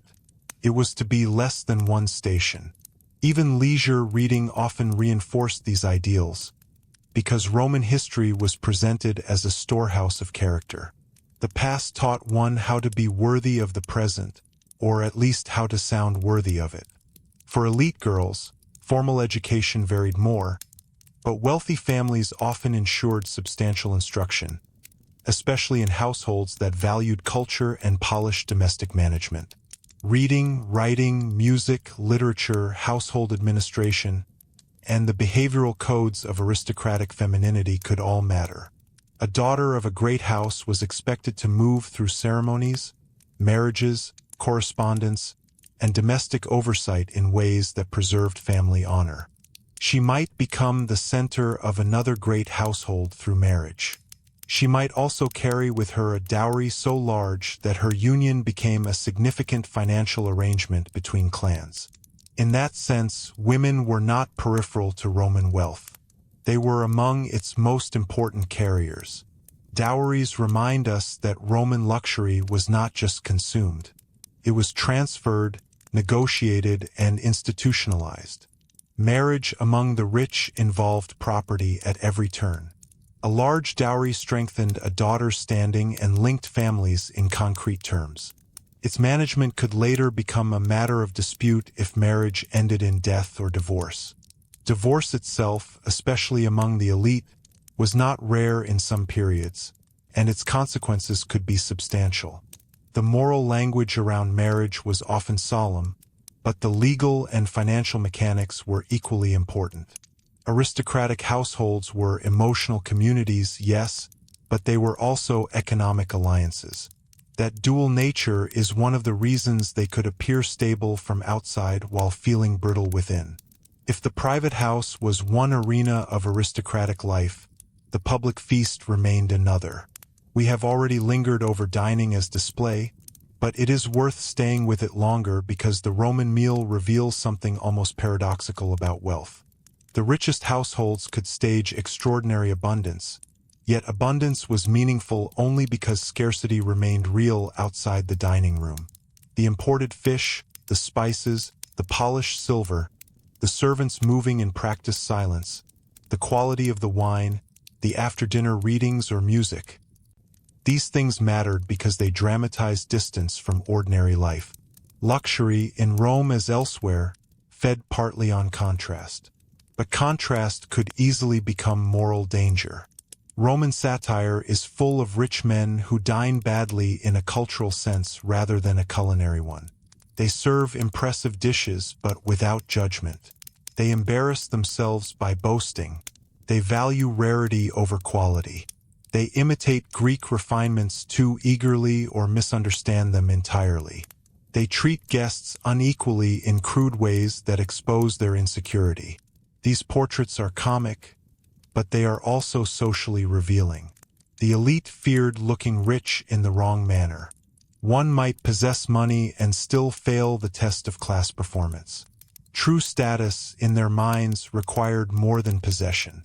It required style, control, and the ability to make luxury look inevitable rather than desperate. That is why the Roman rich became such careful curators of atmosphere. A villa overlooking the Bay of Naples, for instance, was not just a building with expensive views. It was a controlled experience. The approach road, the placement of the portico, the arrangement of reception rooms, the framing of the see-through windows, the coolness of shaded areas in summer, the bath suite, the library, the garden statuary, the sequence of meals, the texture of household service. Everything could be composed to create the impression of cultured mastery. The visitor was meant to feel that the owner inhabited a world in which beauty, order, and ease naturally converged. And yet this composure often rested on regions of the Roman economy that were far from serene. Agricultural estates could be profitable, but they were exposed to weather, disease, labor management, transport costs, and local instability. Taxation in the provinces could enrich certain Roman interests while producing resentment among subject communities. Mining, trade, and imperial administration generated great fortunes under conditions that could be harsh and exploitative. The artistic objects displayed so elegantly in elite settings were often trophies of conquest, products of imperial extraction, or copies of works originally tied to other cultural contexts. Roman luxury looked self-contained when assembled in a dining room. In reality, it was empire made intimate. This is perhaps one of the most important truths in the whole story. The filthy rich in ancient Rome did not merely live in rich houses within a rich city. They lived at the consuming end of a vast imperial system. Grain from North Africa, marble from Greece and Asia Minor, glass from the Eastern Mediterranean, papyrus from Egypt, spices from far beyond the empire's eastern edges, metals, pigments, artworks, skilled labor, animals, and captives all flowed into Roman elite life. To recline comfortably in such a world was to sit at the center of extraordinary circulation. Wealth was not only local success.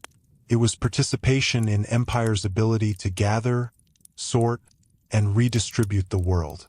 That imperial scale made Roman consumption both sophisticated and curiously insecure.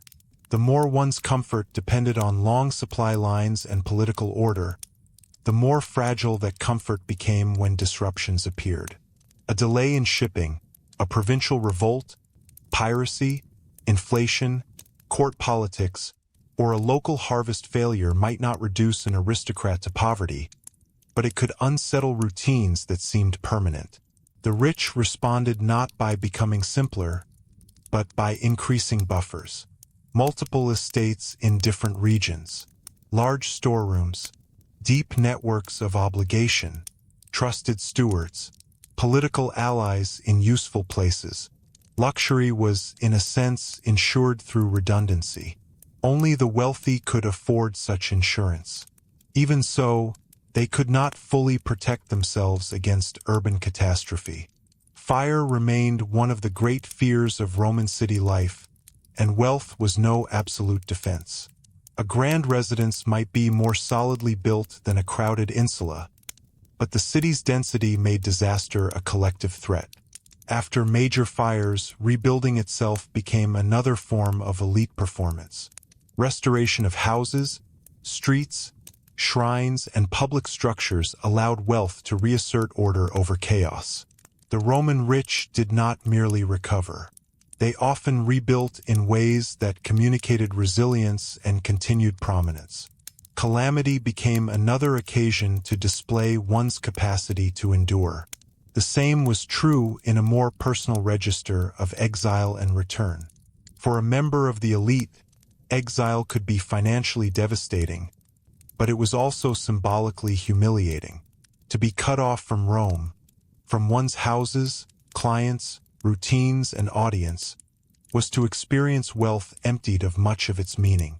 A villa in the wrong place without the right network was no substitute for centrality. Yet exile letters and later returns show something revealing.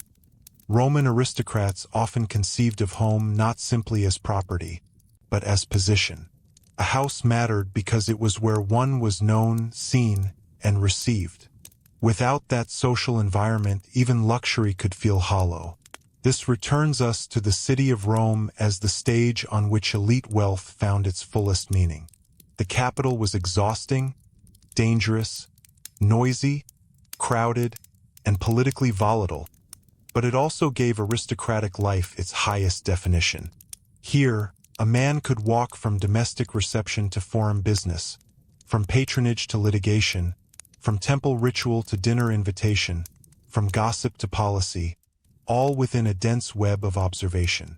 Here, a woman of great house could move within networks of kinship, religion, household influence, and ceremonial presence that tied her to the most visible social world in the empire. Here, wealth was not inert. It was constantly translated into recognition. Recognition, however, had a cost that Roman writers never fully stopped negotiating. To be recognized was to be burdened with expectation. People expected generosity. They expected attendance.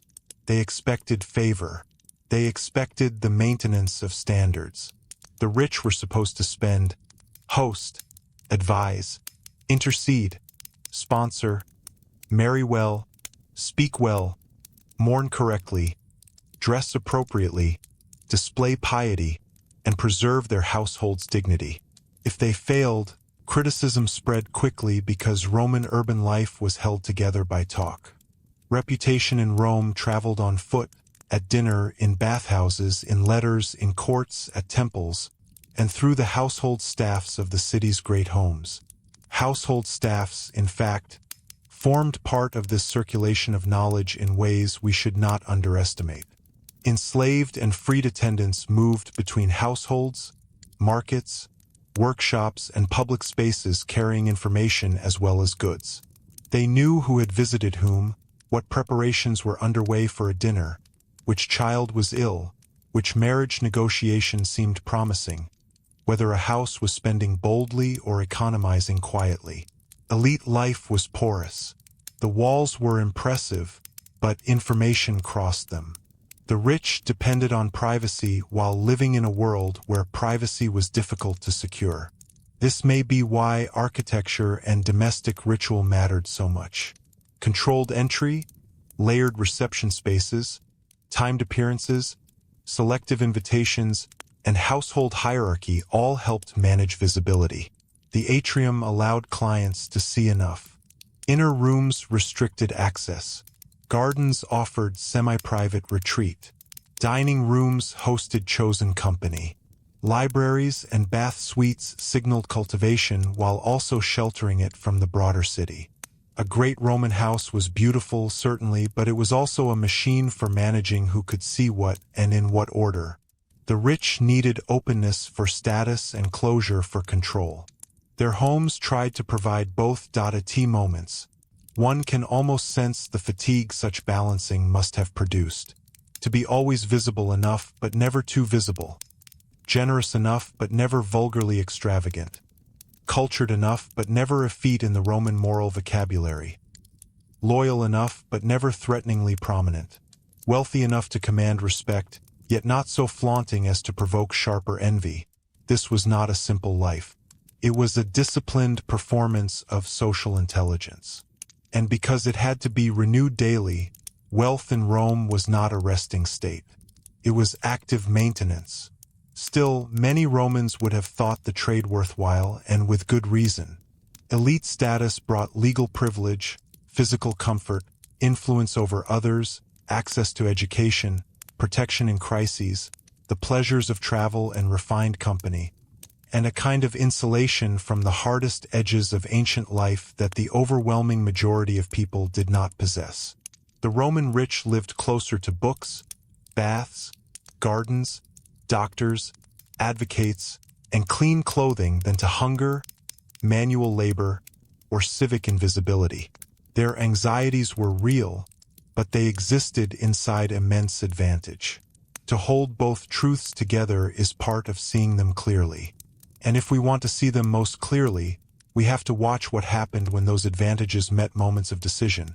When a son came of age and had to enter public life, when a daughter's marriage would tie one house to another, when a patron had to choose whom to save and whom to disappoint, when a banquet turned into political signaling, when a villa became the setting not for leisure but for retreat, and when the luxurious world of the Roman elite revealed, beneath all its polish, the hard calculations that kept it standing.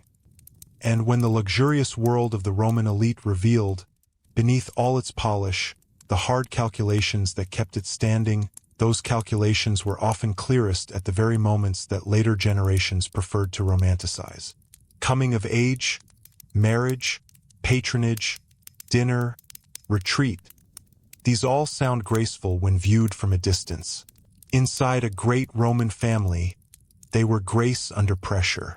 Nothing simply happened. Everything was arranged, weighed, and interpreted, because wealth at that level was never just personal comfort. It was a structure that had to reproduce itself. Take the Roman son on the edge of adulthood. For a wealthy household, his transition into public life was not merely sentimental. It was strategic, ceremonial, and intensely revealing. The shedding of childhood markers and the assumption of adult dress mattered because they marked the beginning of visible expectation. He would begin to appear more fully in the public world, to accompany older men, to be seen in the forum, to speak, to listen, to be judged. His body, voice, friendships, teachers, and ambitions all became part of a collective family investment. A son of a famous house could inherit immense advantage, but he also inherited an audience already prepared to compare him against his father, his grandfather, and the myth of old Roman seriousness. That comparison could be merciless. A timid son in a family of celebrated speakers, a bookish heir in a line known for public office, an extravagant young man born into a house trying to project moderation, or a careless one raised in a time of political danger could all create trouble far beyond themselves.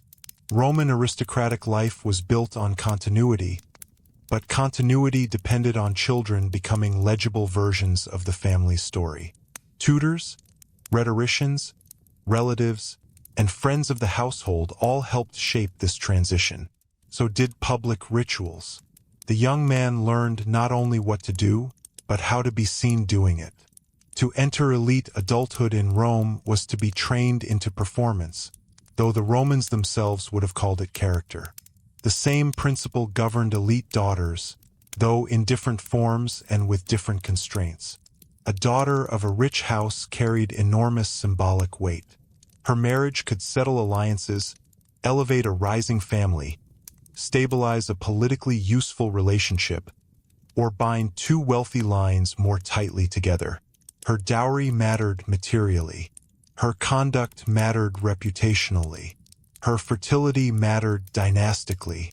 She moved through the world not as a passive ornament, but as part of the family's social architecture.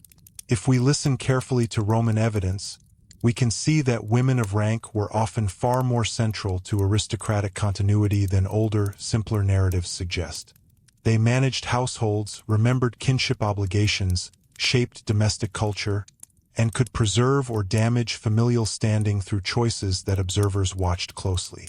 Marriage negotiations among the very rich therefore took place in a world where affection, ambition, property, and image overlapped. Families might seek matches that balanced old pedigree with new money, political utility with social respectability, personal compatibility with strategic advantage. These aims did not always sit comfortably together. A marriage could be promising on paper and difficult in practice. A large dowry could strengthen a union and complicate it at the same time.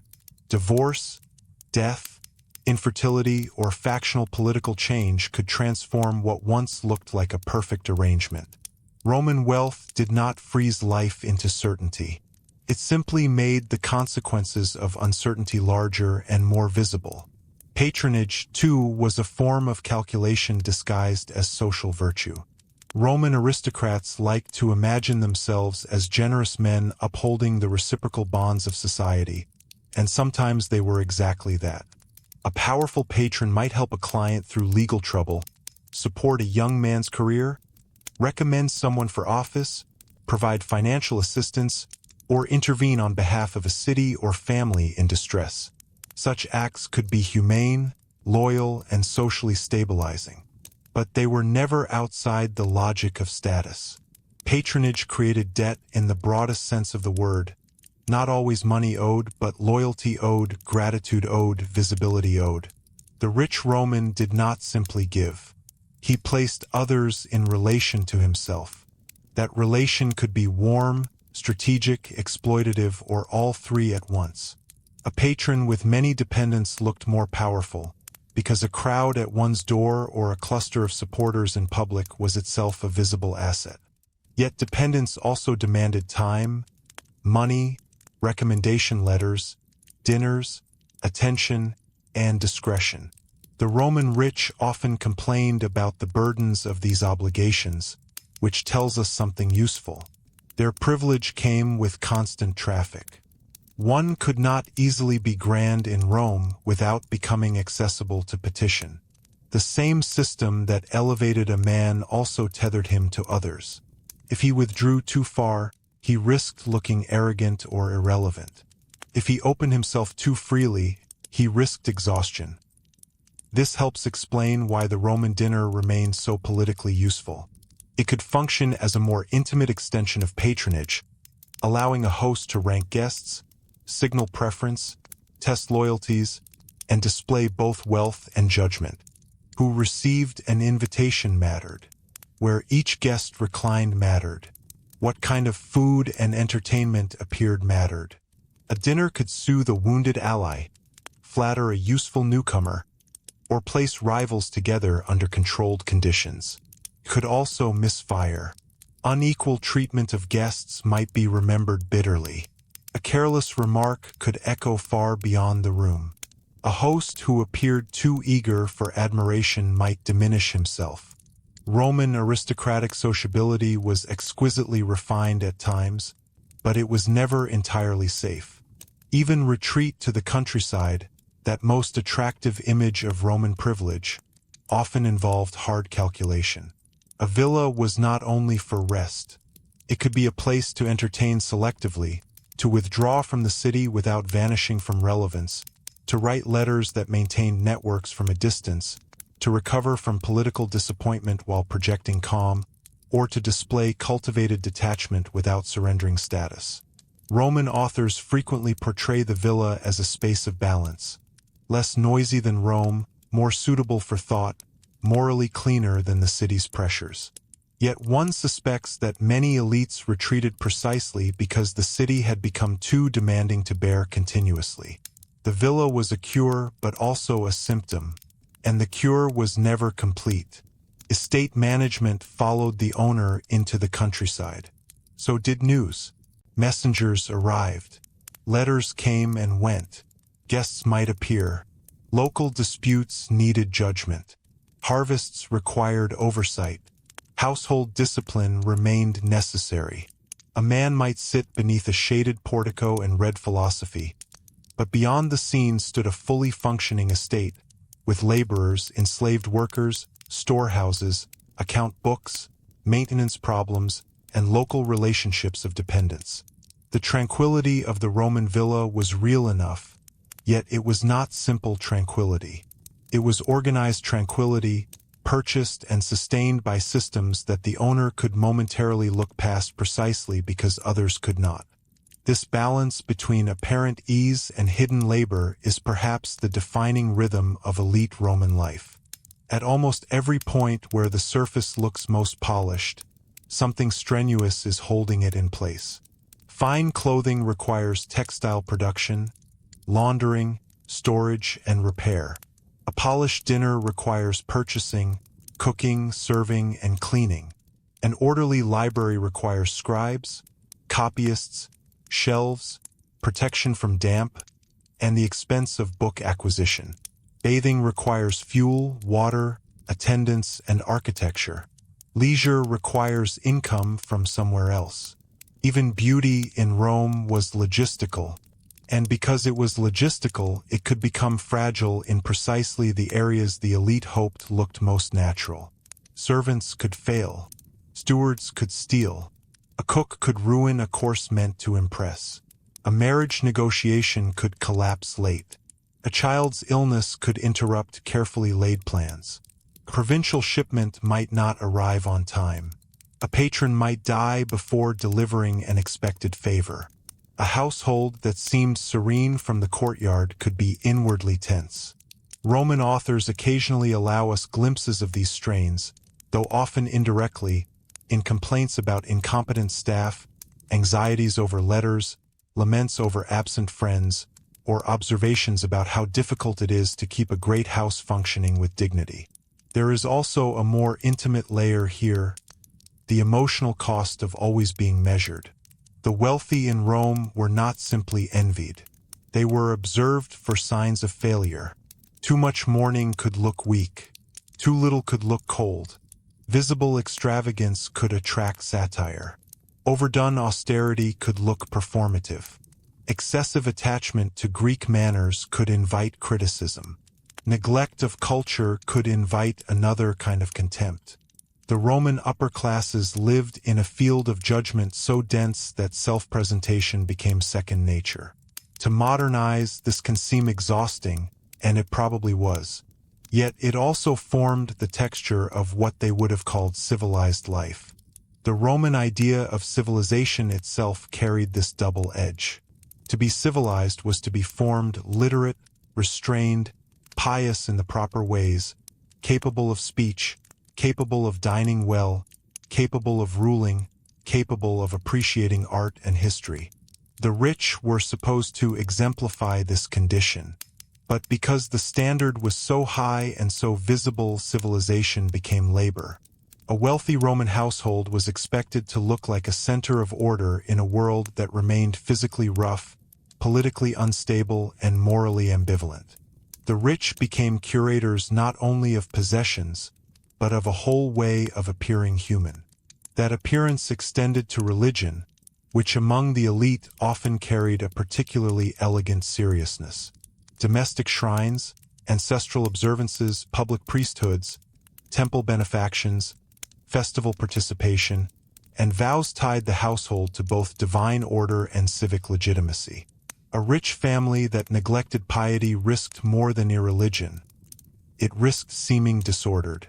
Yet piety among the elite could itself be a form of prestige. To restore a shrine, sponsor a ritual, serve in a respected religious office, or maintain scrupulous household observances reinforced the impression that wealth had not cut the family loose from tradition. The gods, in this sense, belonged inside the architecture of status. It is telling that Roman aristocrats so often imagined their own best selves through harmony. Harmony between wealth and moderation, between leisure and seriousness, between beauty and moral restraint, between public life and private cultivation. But harmony in lived experience was hard to achieve. The empire generated fortunes so large and temptations so varied that old ideals had to be stretched repeatedly to accommodate them. This is why Roman elite culture produced not only splendor, but commentary on splendor. The rich did not merely live luxuriously. They argued in letters, speeches, satires, and moral essays about what the correct use of luxury ought to be. One man might insist that a tasteful villa, a good library, and dignified entertaining represented the finest flowering of Roman life.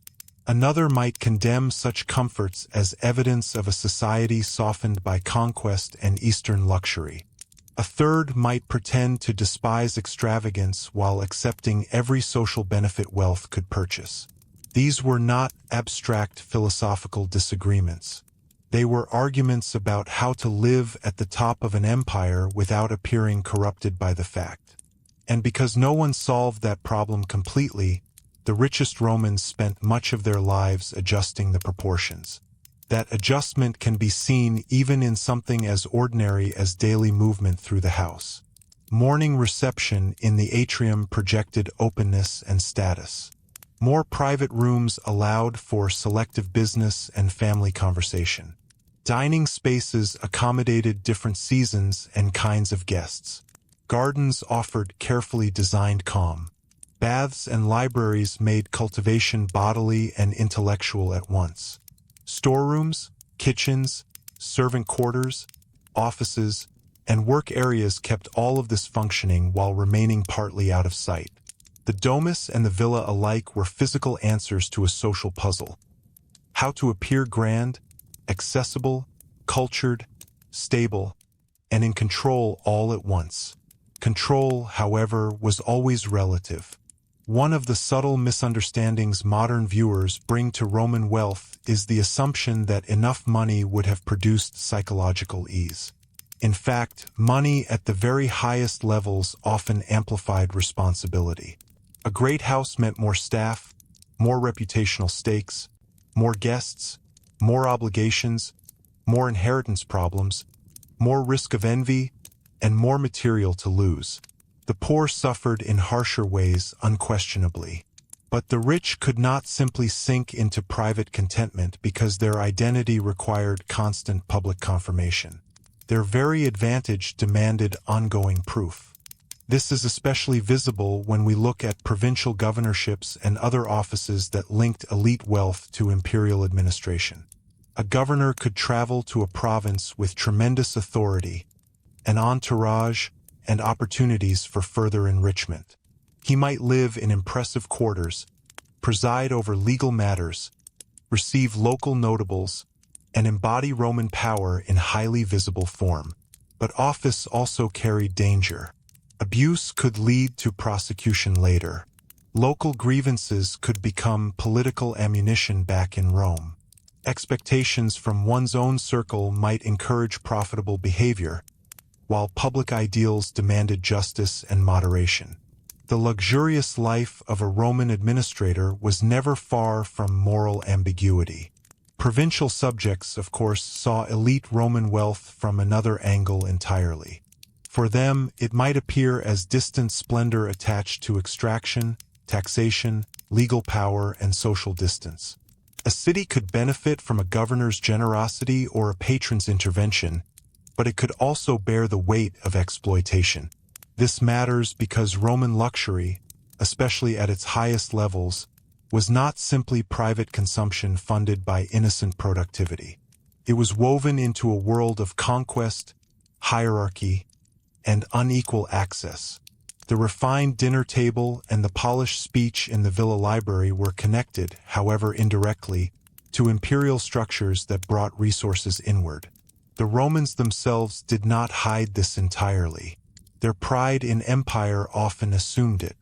Yet elite Romans were also capable of genuine admiration for cultivation wherever they found it. They borrowed heavily from Greek art, philosophy, education, and architecture. They displayed admiration for older traditions even while politically dominating the societies that produced them. This cultural borrowing gave Roman wealth a distinctive texture.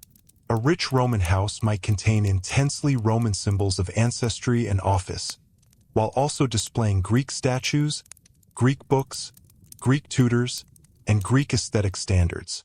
The result was not hypocrisy exactly, but layered identity. The Roman rich wanted to be both masters and connoisseurs, conquerors and inheritors. Their luxury reflected that blend. This may be one reason their world continues to feel strangely familiar. Like many later elites, they lived through branding before the word existed. They curated lineage, taste, philanthropy, architecture, conversation, and travel into an image of legitimate superiority. They understood that money alone could elevate, but not necessarily dignify. So they wrapped wealth in narratives: service to the city, reverence for ancestors, moral seriousness, education, cultural guardianship, proper piety. Sometimes these narratives corresponded to real virtues. Sometimes they softened harsher realities. Usually they did both. And when those narratives cracked, the results could be brutal. A scandal could expose cultivated dignity as calculation. A financial crisis could reveal magnificence as debt-fueled strain. A succession dispute could turn a noble household into a scene of bitterness. A hostile emperor could strip away security and prove how much of aristocratic confidence rested on conditions beyond aristocratic control. Rome's richest people lived close to beauty and power, but also close to reversal. That nearness to reversal is part of what gave their lives such tension and such historical interest. If one slows the picture down, it becomes easier to imagine the daily feeling of it. Rising before dawn because others depend on your acknowledgement. Passing through a beautiful atrium already prepared to receive petitioners. Dictating letters over matters scattered across sea and land. Reviewing household accounts that sustain elegance elsewhere. Hearing a tutor with the children in another room. Preparing to attend the baths or a public engagement where your appearance will be interpreted. Returning to host or be hosted, measuring words over dinner. Receiving updates from an estate, a court case, a marriage negotiation, a friend at court, an ailing relative. Retiring at last into rooms designed for comfort, yet knowing that tomorrow will require the same delicate mixture of ease and vigilance. This, perhaps, is what life was really like for the filthy rich in ancient Rome. Not a permanent feast, and not a simple morality tale either, but a highly organized life of extraordinary privilege sustained by labor, hierarchy, empire, and continuous social performance. Could be beautiful, could be anxious, could be intellectually rich, physically comfortable by ancient standards, and emotionally wearing all at once. And the people living it knew, even if only dimly, that much of what seemed secure around them depended on their ability to keep reading the room correctly. Especially when the room was no longer just a dining chamber or a courtyard, but the empire itself, shifting again in ways that would soon demand new kinds of wealth, new kinds of caution, and new kinds of display. And the people living it knew, even if only dimly, that much of what seemed secure around them depended on their ability to keep reading the room correctly, especially when the room was no longer just a dining chamber or a courtyard, but the empire itself, shifting again in ways that would soon demand new kinds of wealth, new kinds of caution, and new kinds of display. That shift did not always arrive with a dramatic trumpet blast. More often it came through accumulation. A new emperor with different tastes, new men rising at court, provincial fortunes flowing into old aristocratic circles, military pressures reshaping the uses of money, and a slow change in what counted as safe magnificence. For the very rich, adaptation was part of survival. The Roman elite liked to present themselves as guardians of continuity, but in practice they spent centuries learning how to stay elite inside a world that would not stop changing. One of the most revealing changes concerned the source of wealth itself. In the old Roman moral imagination, the ideal nobleman was rooted in land. Estates, agriculture, and ancestral property gave wealth an appearance of solidity and virtue. Land felt respectable because it seemed to connect the owner to Italy, to the past, and to a form of income that looked less morally suspect than open commercial activity. Yet the empire widened the channels through which fortune could be made.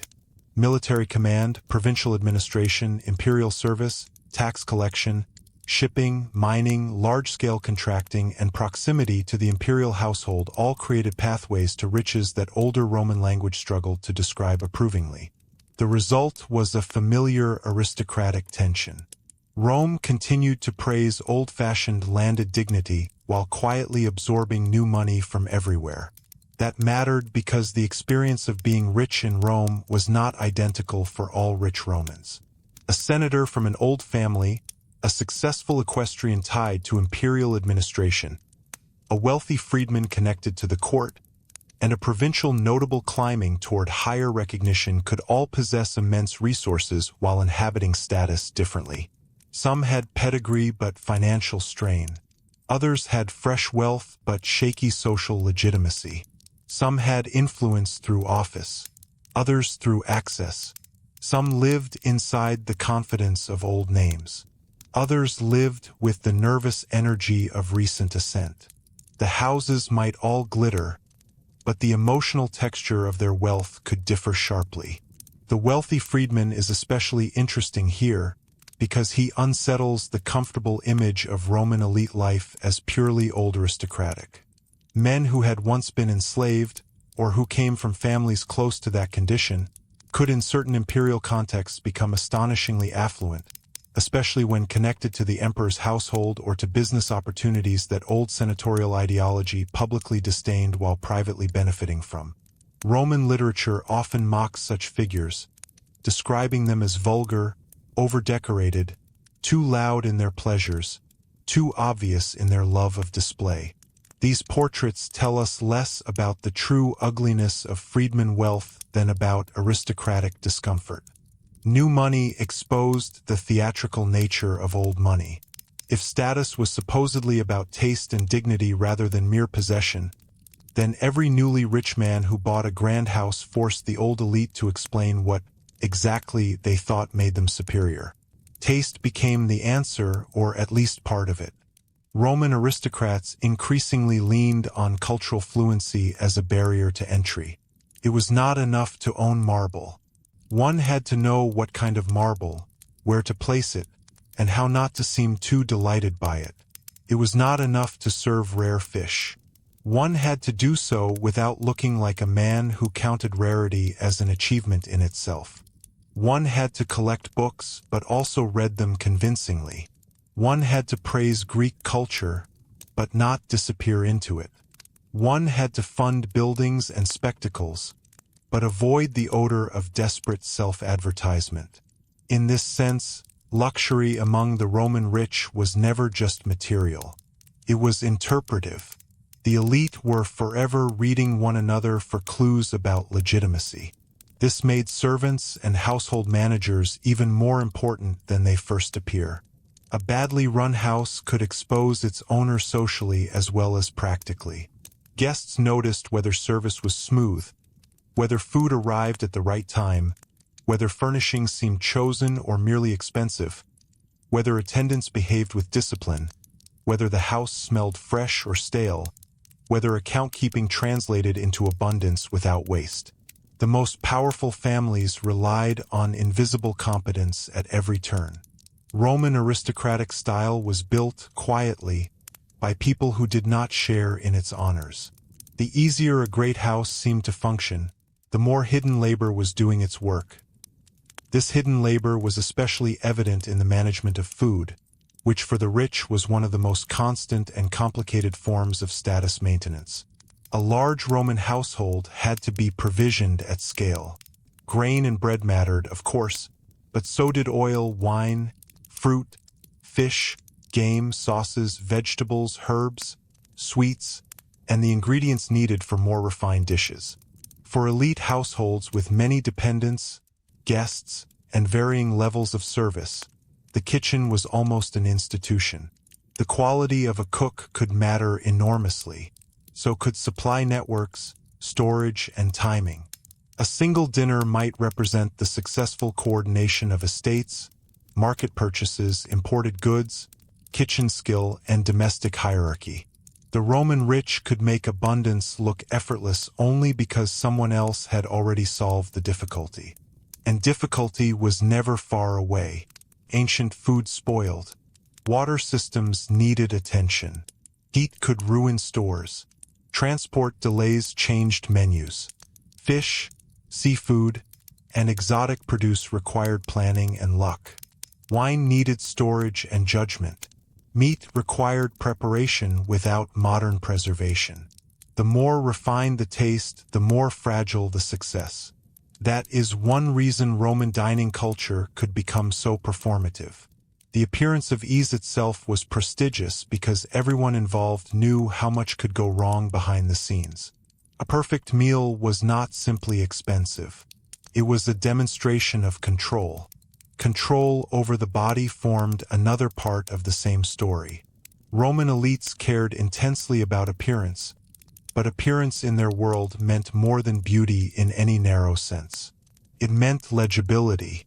The well-kept body, the properly draped toga, the elegant hairstyle, the skin treated with oils, the carefully selected jewelry, the measured use of perfume, the posture that suggested command rather than strain. All these things helped place a person within the social order. Elite women and men were judged differently, but both were judged ceaselessly. The body in Rome was never just personal. It was social text. This becomes clearer if we imagine what happened before a rich Roman appeared in public. Dressing was often a collective act. Attendants helped arrange garments that were neither simple nor especially practical. Hair required time and expertise. Shoes, rings, pins, fabrics, and accessories had to match the occasion and the image being projected. In the case of elite women, hairstyles could become extraordinary pieces of social signaling, at times requiring elaborate arrangements that announced both fashion and the labor available to support it. But Roman men, too, were curated, even when pretending not to be. The art was to appear appropriately formed without seeming frivolously devoted to appearance. Here again, luxury had to hide itself inside restraint. Restraint, however, did not mean smallness. The rich Roman house was often filled with things meant to be noticed. Wall paintings opened rooms into imaginary gardens, sacred scenes, architectural fantasies, or mythological worlds. Mosaic floors turned surfaces into statements. Silverware and glassware caught the light. Sculptures in niches or courtyards framed the owner as educated and cosmopolitan.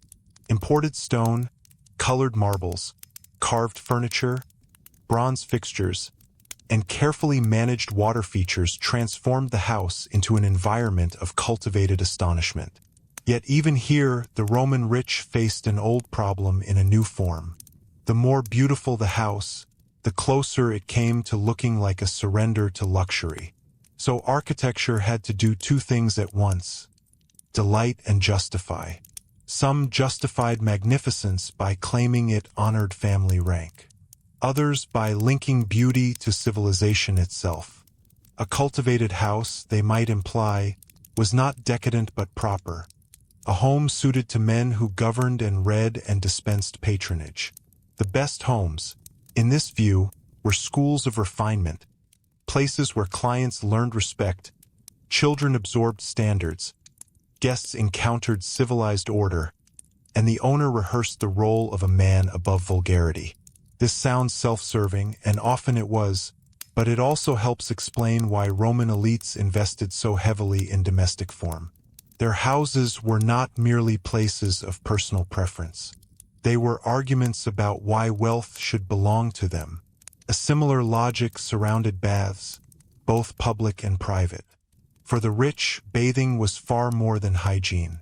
It was one of the daily ways Roman civilization distinguished itself from rougher alternatives, and elite participation in bathing culture signaled belonging to that world. Private baths inside grand homes and villas represented an extra layer of privilege, not because bathing itself was rare, but because control over setting, company, and schedule was luxurious. A wealthy Roman could avoid some of the crowd and noise of public complexes. He could bathe when convenient, with chosen companions, in rooms designed to flatter comfort and taste. Yet the very presence of these private baths told us something else. The rich kept trying to turn shared Roman pleasures into controlled ones. Luxury, in one sense, was the privatization of comfort. Still, private comfort could never fully replace public visibility. A senator might possess an elegant bath suite, but he still needed to be seen in broader social spaces. A noblewoman might command a magnificent household, but her family still depended on public recognition, marriage alliances, and ceremonial presence. The Roman rich lived between enclosure and exposure. Too much enclosure risked irrelevance. Too much exposure risked vulnerability.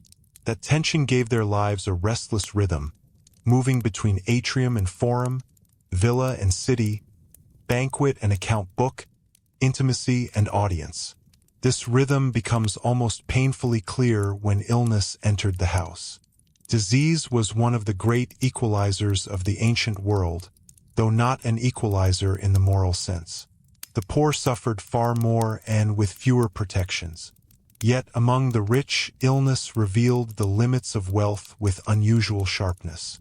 A grand residence could offer better air, attentive care, physicians, quiet rooms, and costly remedies. But fever still came. Childbirth still endangered women. Infection still spread. Pain, uncertainty, and grief still disrupted carefully ordered routines. A rich Roman could summon expertise but not reliable cure. The house might remain beautiful even as anxiety moved through it from room to room. Letters from the Roman elite occasionally catch this mood with striking delicacy. One hears concern over a child's health, relief at recovery, dread of decline, or the practical rearrangement of plans when a body refuses to cooperate. This is useful because it reminds us that elite Roman life, though highly structured, was not mechanical. It contained affection, fear, impatience, delight, exhaustion, tenderness, and frustration. Historians often work carefully to avoid romanticizing the ancient elite, and rightly so. But avoiding romanticism should not flatten them into cold symbols of class. They were human beings shaped by an unequal system, and like most human beings, they sought security in material arrangements that could never quite guarantee it.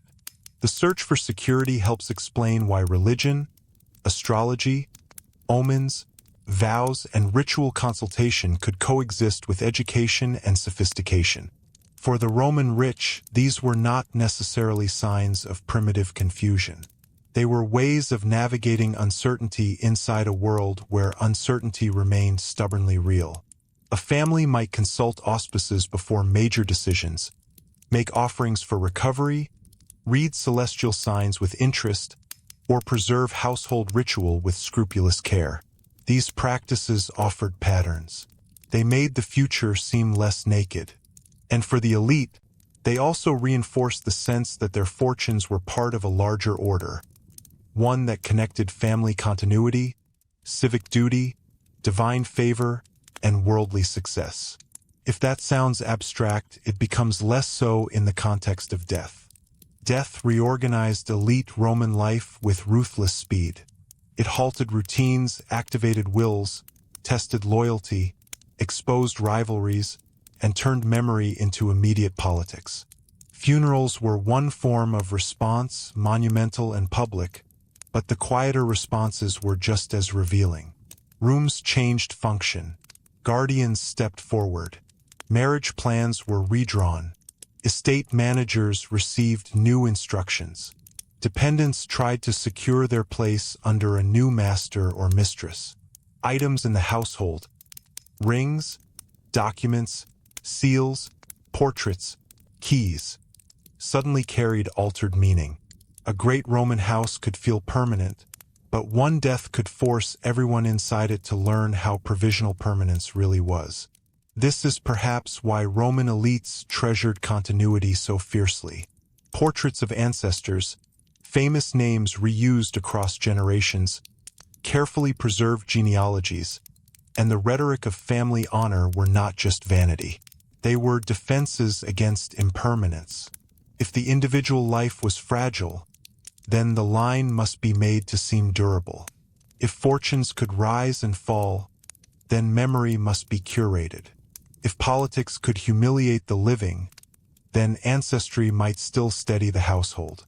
The Roman rich therefore surrounded themselves not only with luxurious objects, but with reminders that they belonged to a story larger than themselves. Sometimes that story was true. Sometimes it was selective. Usually it was both. The same instinct shaped philanthropy. Wealthy Romans funded temples, baths, roads, theaters, porticos, and distributions partly because such acts bound their names to the life of communities. A building inscription outlived a dinner. A restored shrine outlived a garment. Public generosity turned money into memory. Yet it also imposed another subtle burden. Once a family became known for civic giving, expectation followed. Success created precedent. The rich did not just enjoy honor, they had to keep feeding it. The city remembered who had given before, and memory could become pressure. Pressure also came from below, though not always in openly hostile form. Crowds in Rome were not passive scenery. The urban masses mattered as spectators, rumor carriers, recipients of generosity, and in some cases as a force to be managed carefully. The rich could not afford to think of ordinary Romans as irrelevant.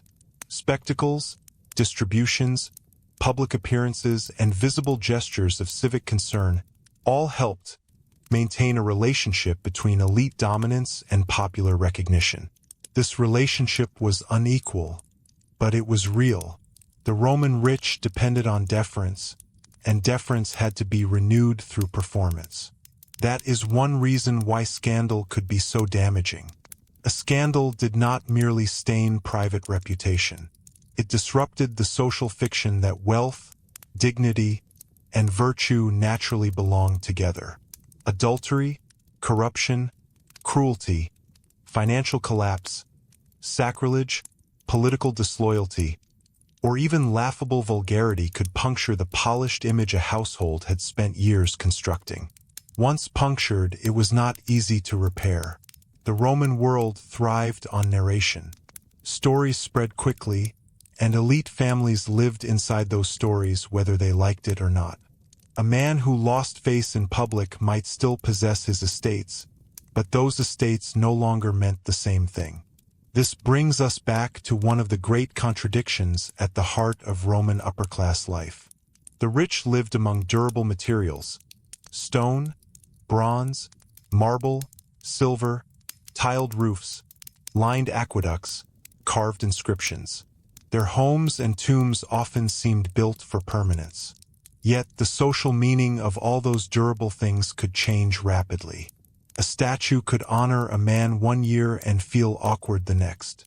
A villa could be a stage for triumph in one reign and prudent retreat in another. A marriage alliance could look brilliant until politics changed around it. Roman wealth, for all its solidity, lived inside interpretation. And interpretation became especially unstable in periods when the empire itself changed character. Military emperors, fiscal pressures, shifting centers of influence, the rising prominence of provincial elites, new religious currents, and changes in administrative scale all affected what it meant to be rich and secure. The old Roman elite could not simply hold still and remain on top. They had to adjust their habits, alliances, and displays to meet altered circumstances. Some adapted brilliantly, others clung too tightly to inherited patterns. Either way, luxury was never static. It evolved with power. So when we imagine the filthy rich in ancient Rome, it is worth resisting the still photograph. One frozen banquet, one marble atrium, one serene villa by the bay. Their lives were not still images. They were moving systems, constantly balancing inheritance and innovation, display and discretion, private enjoyment and public obligation. The polished surface was real, but it was always in motion, always being maintained, always threatened by the next letter, the next rumor, the next marriage, the next succession, the next emperor. And that means the deepest truth about Roman luxury may be the least obvious one. Its greatest burden was not simply that it rested on inequality, though it did, or that it demanded performance, though it certainly did. It was that it taught people to build their sense of safety out of things that looked permanent but were never entirely secure. Houses, names, favors, rituals, marriages, artworks, offices, even the habits of daily comfort. All of them could stabilize a life for a while, but only for a while. And as the empire moved forward, becoming larger, stranger, and in some ways less predictable to those who thought they owned its center, the Roman rich would discover that preserving magnificence in changing times required more than inheritance. It required reinvention. And as the empire moved forward, becoming larger, stranger, and in some ways less predictable to those who thought they owned its center, the Roman rich would discover that preserving magnificence in changing times required more than inheritance. It required reinvention. That reinvention was not usually announced openly. Roman elites preferred to describe themselves as preservers of tradition, not experimental survivors.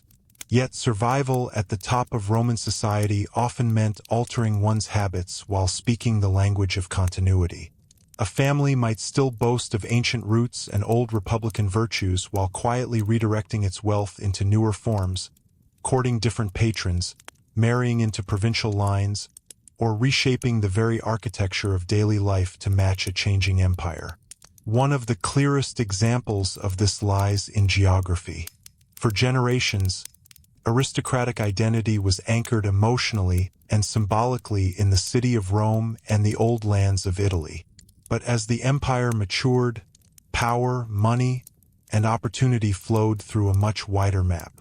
Provincial elites became richer, more educated, and more integrated into imperial life. Cities beyond Rome developed their own impressive traditions of public generosity, local prestige, and refined living.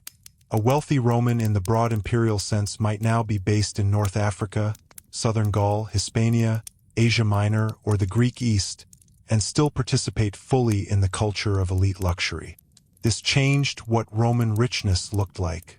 The old capital remained unmatched in symbolic weight, but it no longer held a monopoly on grandeur. That widening of the elite world created a subtle but important shift in taste.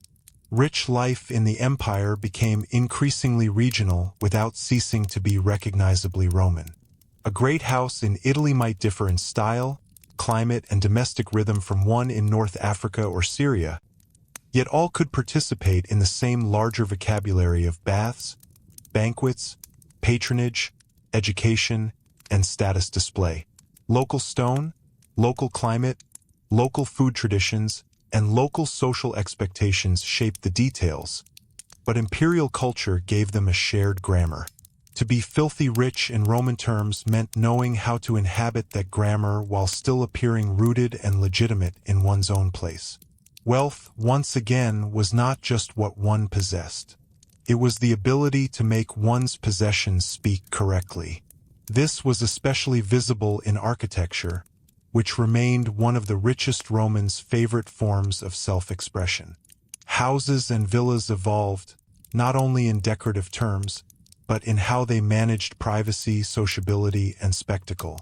The old atrium-centered urban house never disappeared entirely, but elite domestic spaces became increasingly complex, often centering more heavily on peristyles, gardens, specialized dining rooms, bath suites, and settings designed for controlled enjoyment. The house continued to serve as a public statement, but it also became more deliberately curated for selective comfort. This was not a retreat from status. It was a refinement of status. The rich were learning how to be seen without always being exposed in the older way. This matters because the performance of wealth in Rome gradually became more internal. Not hidden exactly, but redirected. Earlier aristocratic life had often emphasized the morning crowd, the open threshold, the overtly civic household. Over time, and especially under imperial conditions, more value could be placed on chosen audiences, cultivated intimacy, and the experience of privilege shared among peers. The dinner party, the private bath, the villa retreat, the literary gathering, the carefully invited circle. These settings allowed the elite to continue displaying rank while filtering access more precisely. Luxury became quieter in some respects, though no less meaningful. If anything, refinement of exclusivity made it sharper. And yet, the older obligations never vanished. Public generosity still mattered. Visible piety still mattered. Offices, patronage, ceremonies, and family alliances still demanded outward performance. The Roman rich therefore lived in two modes at once. One was civic and visible, tied to city life, benefaction, and public recognition. The other was curated and selective, tied to cultivated interiors, chosen company, and a more sophisticated kind of distinction.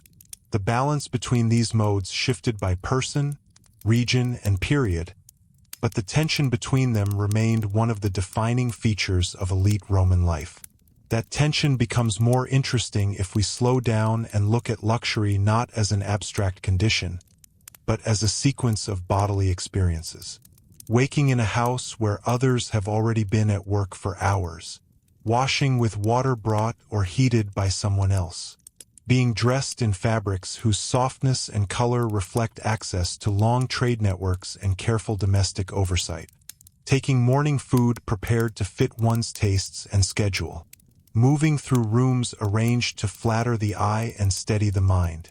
Passing from heat to shade, from courtyard light to painted interiors, from conversation to dictation, from bathing to dining, from social exposure to managed retreat. Roman elite life was lived physically, step by step, and its pleasures were inseparable from rhythm. But rhythm is not the same as peace. The body of a rich Roman, though privileged, was still subject to fatigue, discomfort, and performance. Clothing could be heavy or awkward. Summer heat could be oppressive even in well-designed houses. Travel could shake and exhaust the body. Bathing could restore but also consume time and coordination. Rich meals could delight and burden at once. Repeated public appearances required energy that age, illness, or stress might not easily grant. The ancient world remained materially demanding even for those who could soften it most successfully. The Roman rich lived better than others, but they did not live effortlessly. That distinction helps keep the picture honest. Aging, in particular, revealed a great deal about elite life. A younger aristocrat might navigate the demands of sociability, office, travel, and display with visible confidence. An older one had to renegotiate them. Age could bring greater dignity, authority, and freedom from some early ambitions. It could also bring bodily decline, family disappointment, dependence on heirs, and the uncomfortable awareness that control would soon pass into other hands. Roman texts written from later life often oscillate between appreciation for cultivated retreat and unease about political irrelevance or declining vigor. For the rich, old age could be materially comfortable in ways rare for the ancient world, yet still emotionally difficult because identity had long been tied to usefulness, recognition, and command. This becomes especially poignant in the figure of the aging paterfamilias surrounded by abundance. He can no longer fully manage alone. The house still runs. The stewards still account. The children, now adults, begin to form their own connections. Friends die. New names rise at court. The older man continues to receive visitors, give advice, perhaps dictate memoirs or letters, perhaps retire more often to a villa where the pace can be controlled. He may seem impressive, and perhaps he is, but he is also living inside the slow transfer of significance from one generation to the next. Roman wealth offered him better cushioning than most people could dream of. It did not spare him the most universal humiliations of time. For elite women, aging could involve different negotiations. A matron of high status might gain household authority, ritual seriousness, and a certain form of social weight with age, especially if widowed and managing property or family strategy. Yet she also lived within a culture that had long assessed her through marriage, fertility, beauty, and domestic reputation. Later life could bring greater freedom in some respects and greater vulnerability in others, depending on kin support, property arrangements, and the political standing of the household. Roman wealth made widowhood or maturity less materially precarious for the fortunate few, but never emotionally simple. The great house could empower a woman and isolate her at the same time. The same ambivalence appears in the Roman relationship to education and literary culture. The richest Romans loved to imagine that books elevated wealth into something nobler. And in a real sense, books did.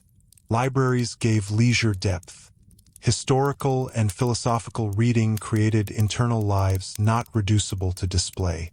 Literary conversation could genuinely enrich friendship. Yet books also became furniture of legitimacy. A splendid library told visitors that this house contained not just money, but civilization. Manuscripts, bookcases, readers, copyists, Greek tutors, philosophical correspondence, poetic recitations.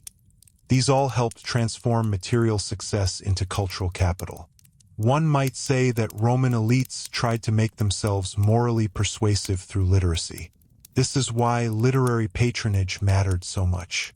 Wealthy Romans supported poets, historians, teachers, philosophers, and rhetoricians not only out of generosity or love of letters, though those motives existed, but because culture improved the atmosphere of power.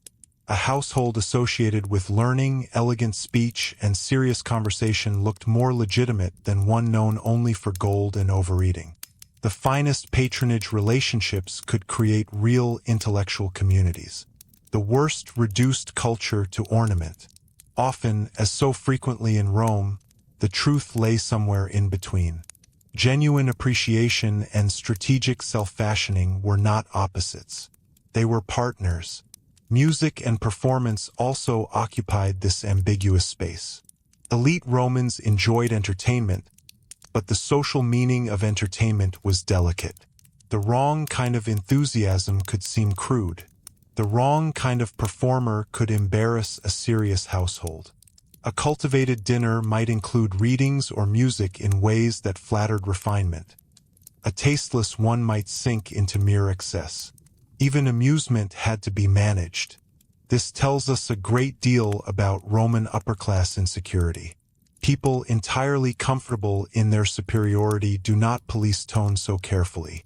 Roman elites did so because status was always in need of maintenance, and the mood of a room could contribute to that maintenance as surely as its furniture. Mood, indeed, may be one of the best ways to understand the richest Roman lives. We often discuss objects, buildings, and offices, but mood was a major product of wealth. Coolness in summer, warmth in winter as far as possible, the smell of oil, perfume, clean linen, and food at the right moment, the hush of an inner garden after urban noise, the glow of lamps on polished surfaces, the sense that one's needs will be anticipated. These are not trivial details. They are the felt experience of privilege, and they remind us that Roman luxury was not only about possession or spectacle. It was about the management of environment so that life seemed less abrasive. Yet abrasiveness never disappeared entirely. Roman cities remained noisy, crowded, and dirty by modern standards. Roads remained rough. Disease remained unpredictable. Politics remained dangerous. The empire's scale created opportunity, but also distance, delay, and dependence on others. The Roman rich responded by building islands of order. Their villas, baths, gardens, libraries, and carefully managed households were attempts to create controlled climates inside an unruly world. This makes their luxury understandable in a human sense, even when the inequality supporting it remains stark. People with resources often use them to create buffers between themselves and uncertainty. The Roman elite did exactly that, only on a scale and with a social visibility that make the buffers historically dramatic. One of the quietest but most revealing buffers was timekeeping. Elite Romans did not control time as we do with precise modern schedules, but they did structure it. Morning receptions, legal business, baths in the afternoon, dinners in the evening, seasonal shifts between city and countryside, festival calendars, agricultural cycles on estates, and the pacing of correspondence all gave shape to life. Wealth allowed one to move within these rhythms with more freedom. But it also meant living by other rhythms too. The rhythm of petitions, of imperial announcements, of public ceremonies, of children reaching marriageable age, of harvest reports, of credit coming due. Privilege changed the tempo of life without removing its demands. And because those demands were ongoing, the Roman rich developed strong habits of delegation. No great household could function without trust distributed through ranks of people. Stewards, accountants, tutors, secretaries, cooks, doorkeepers, wet nurses, hairdressers, readers, physicians, bailiffs, estate managers, freed agents, and favored slaves who knew exactly how their owners liked things done. Delegation made luxury possible, but it also created a peculiar dependence. The master appeared sovereign partly because he could rely on others. If those others proved incompetent, disloyal, or overburdened, sovereignty began to look thinner. Roman wealth, therefore, required not just resources, but human management of a high order. That management could be surprisingly modern in its complexity. Large households tracked supplies, monitored expenses, organized service hierarchies, coordinated travel, handled communications, and oversaw multiple properties. Estates required crop planning, labor allocation, storage, and market decisions. Legal disputes required documentation. Public generosity required planning and follow-through. Marriage arrangements required negotiation. Patronage networks required memory. This is another useful correction to the image of rich Romans as merely reclining.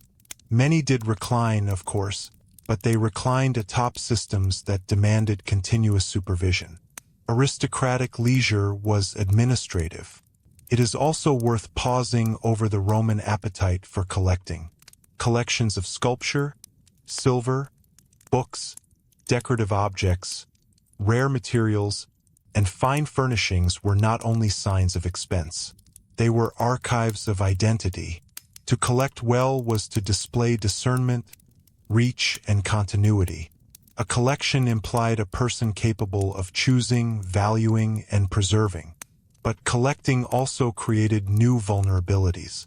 Valuable objects attracted envy, theft, and moral criticism. Collections could become targets during political downfall.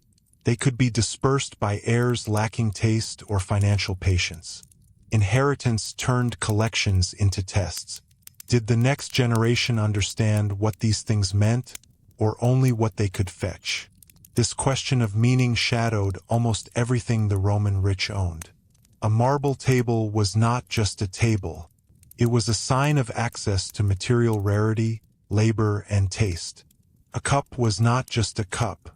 It might carry inherited prestige, famous craftsmanship, or dinner table significance. A villa was not just shelter. It was memory, retreat, performance, and asset. The Roman elite lived among objects thick with social meaning. This density of meaning made their world rich in texture, but also mentally demanding.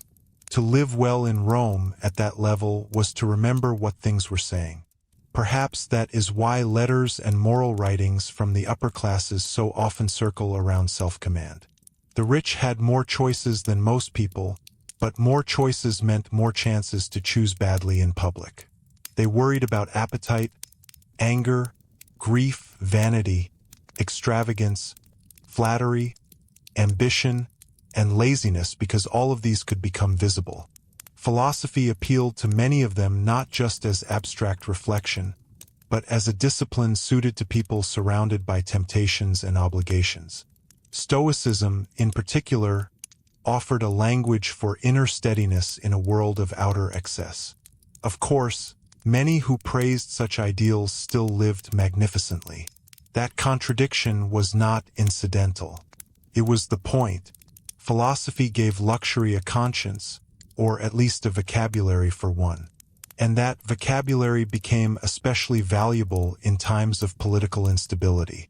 Under emperors who inspired fear, the wealthy could not always trust their riches to protect them. In such periods, composure itself became a resource. A house might still gleam, a dinner might still be served, a bath might still steam in the afternoon. But beneath the continuity of routine lay the question of what those routines could actually defend. The Roman elite learned, sometimes painfully, that wealth could cushion shocks without controlling them. This knowledge made some cling harder to ceremony, as though order in the household might answer disorder in the state. Others withdrew into literature, philosophy, or private cultivation. Others pursued power more urgently. All of them continued to dress uncertainty in silk, stone, and eloquence. This is part of why Roman luxury remains so haunting. It was not naive.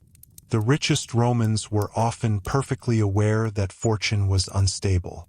Their inscriptions, wills, letters, philosophical interests, and funerary practices all suggest people living in the presence of fragility while trying to shape it into something durable.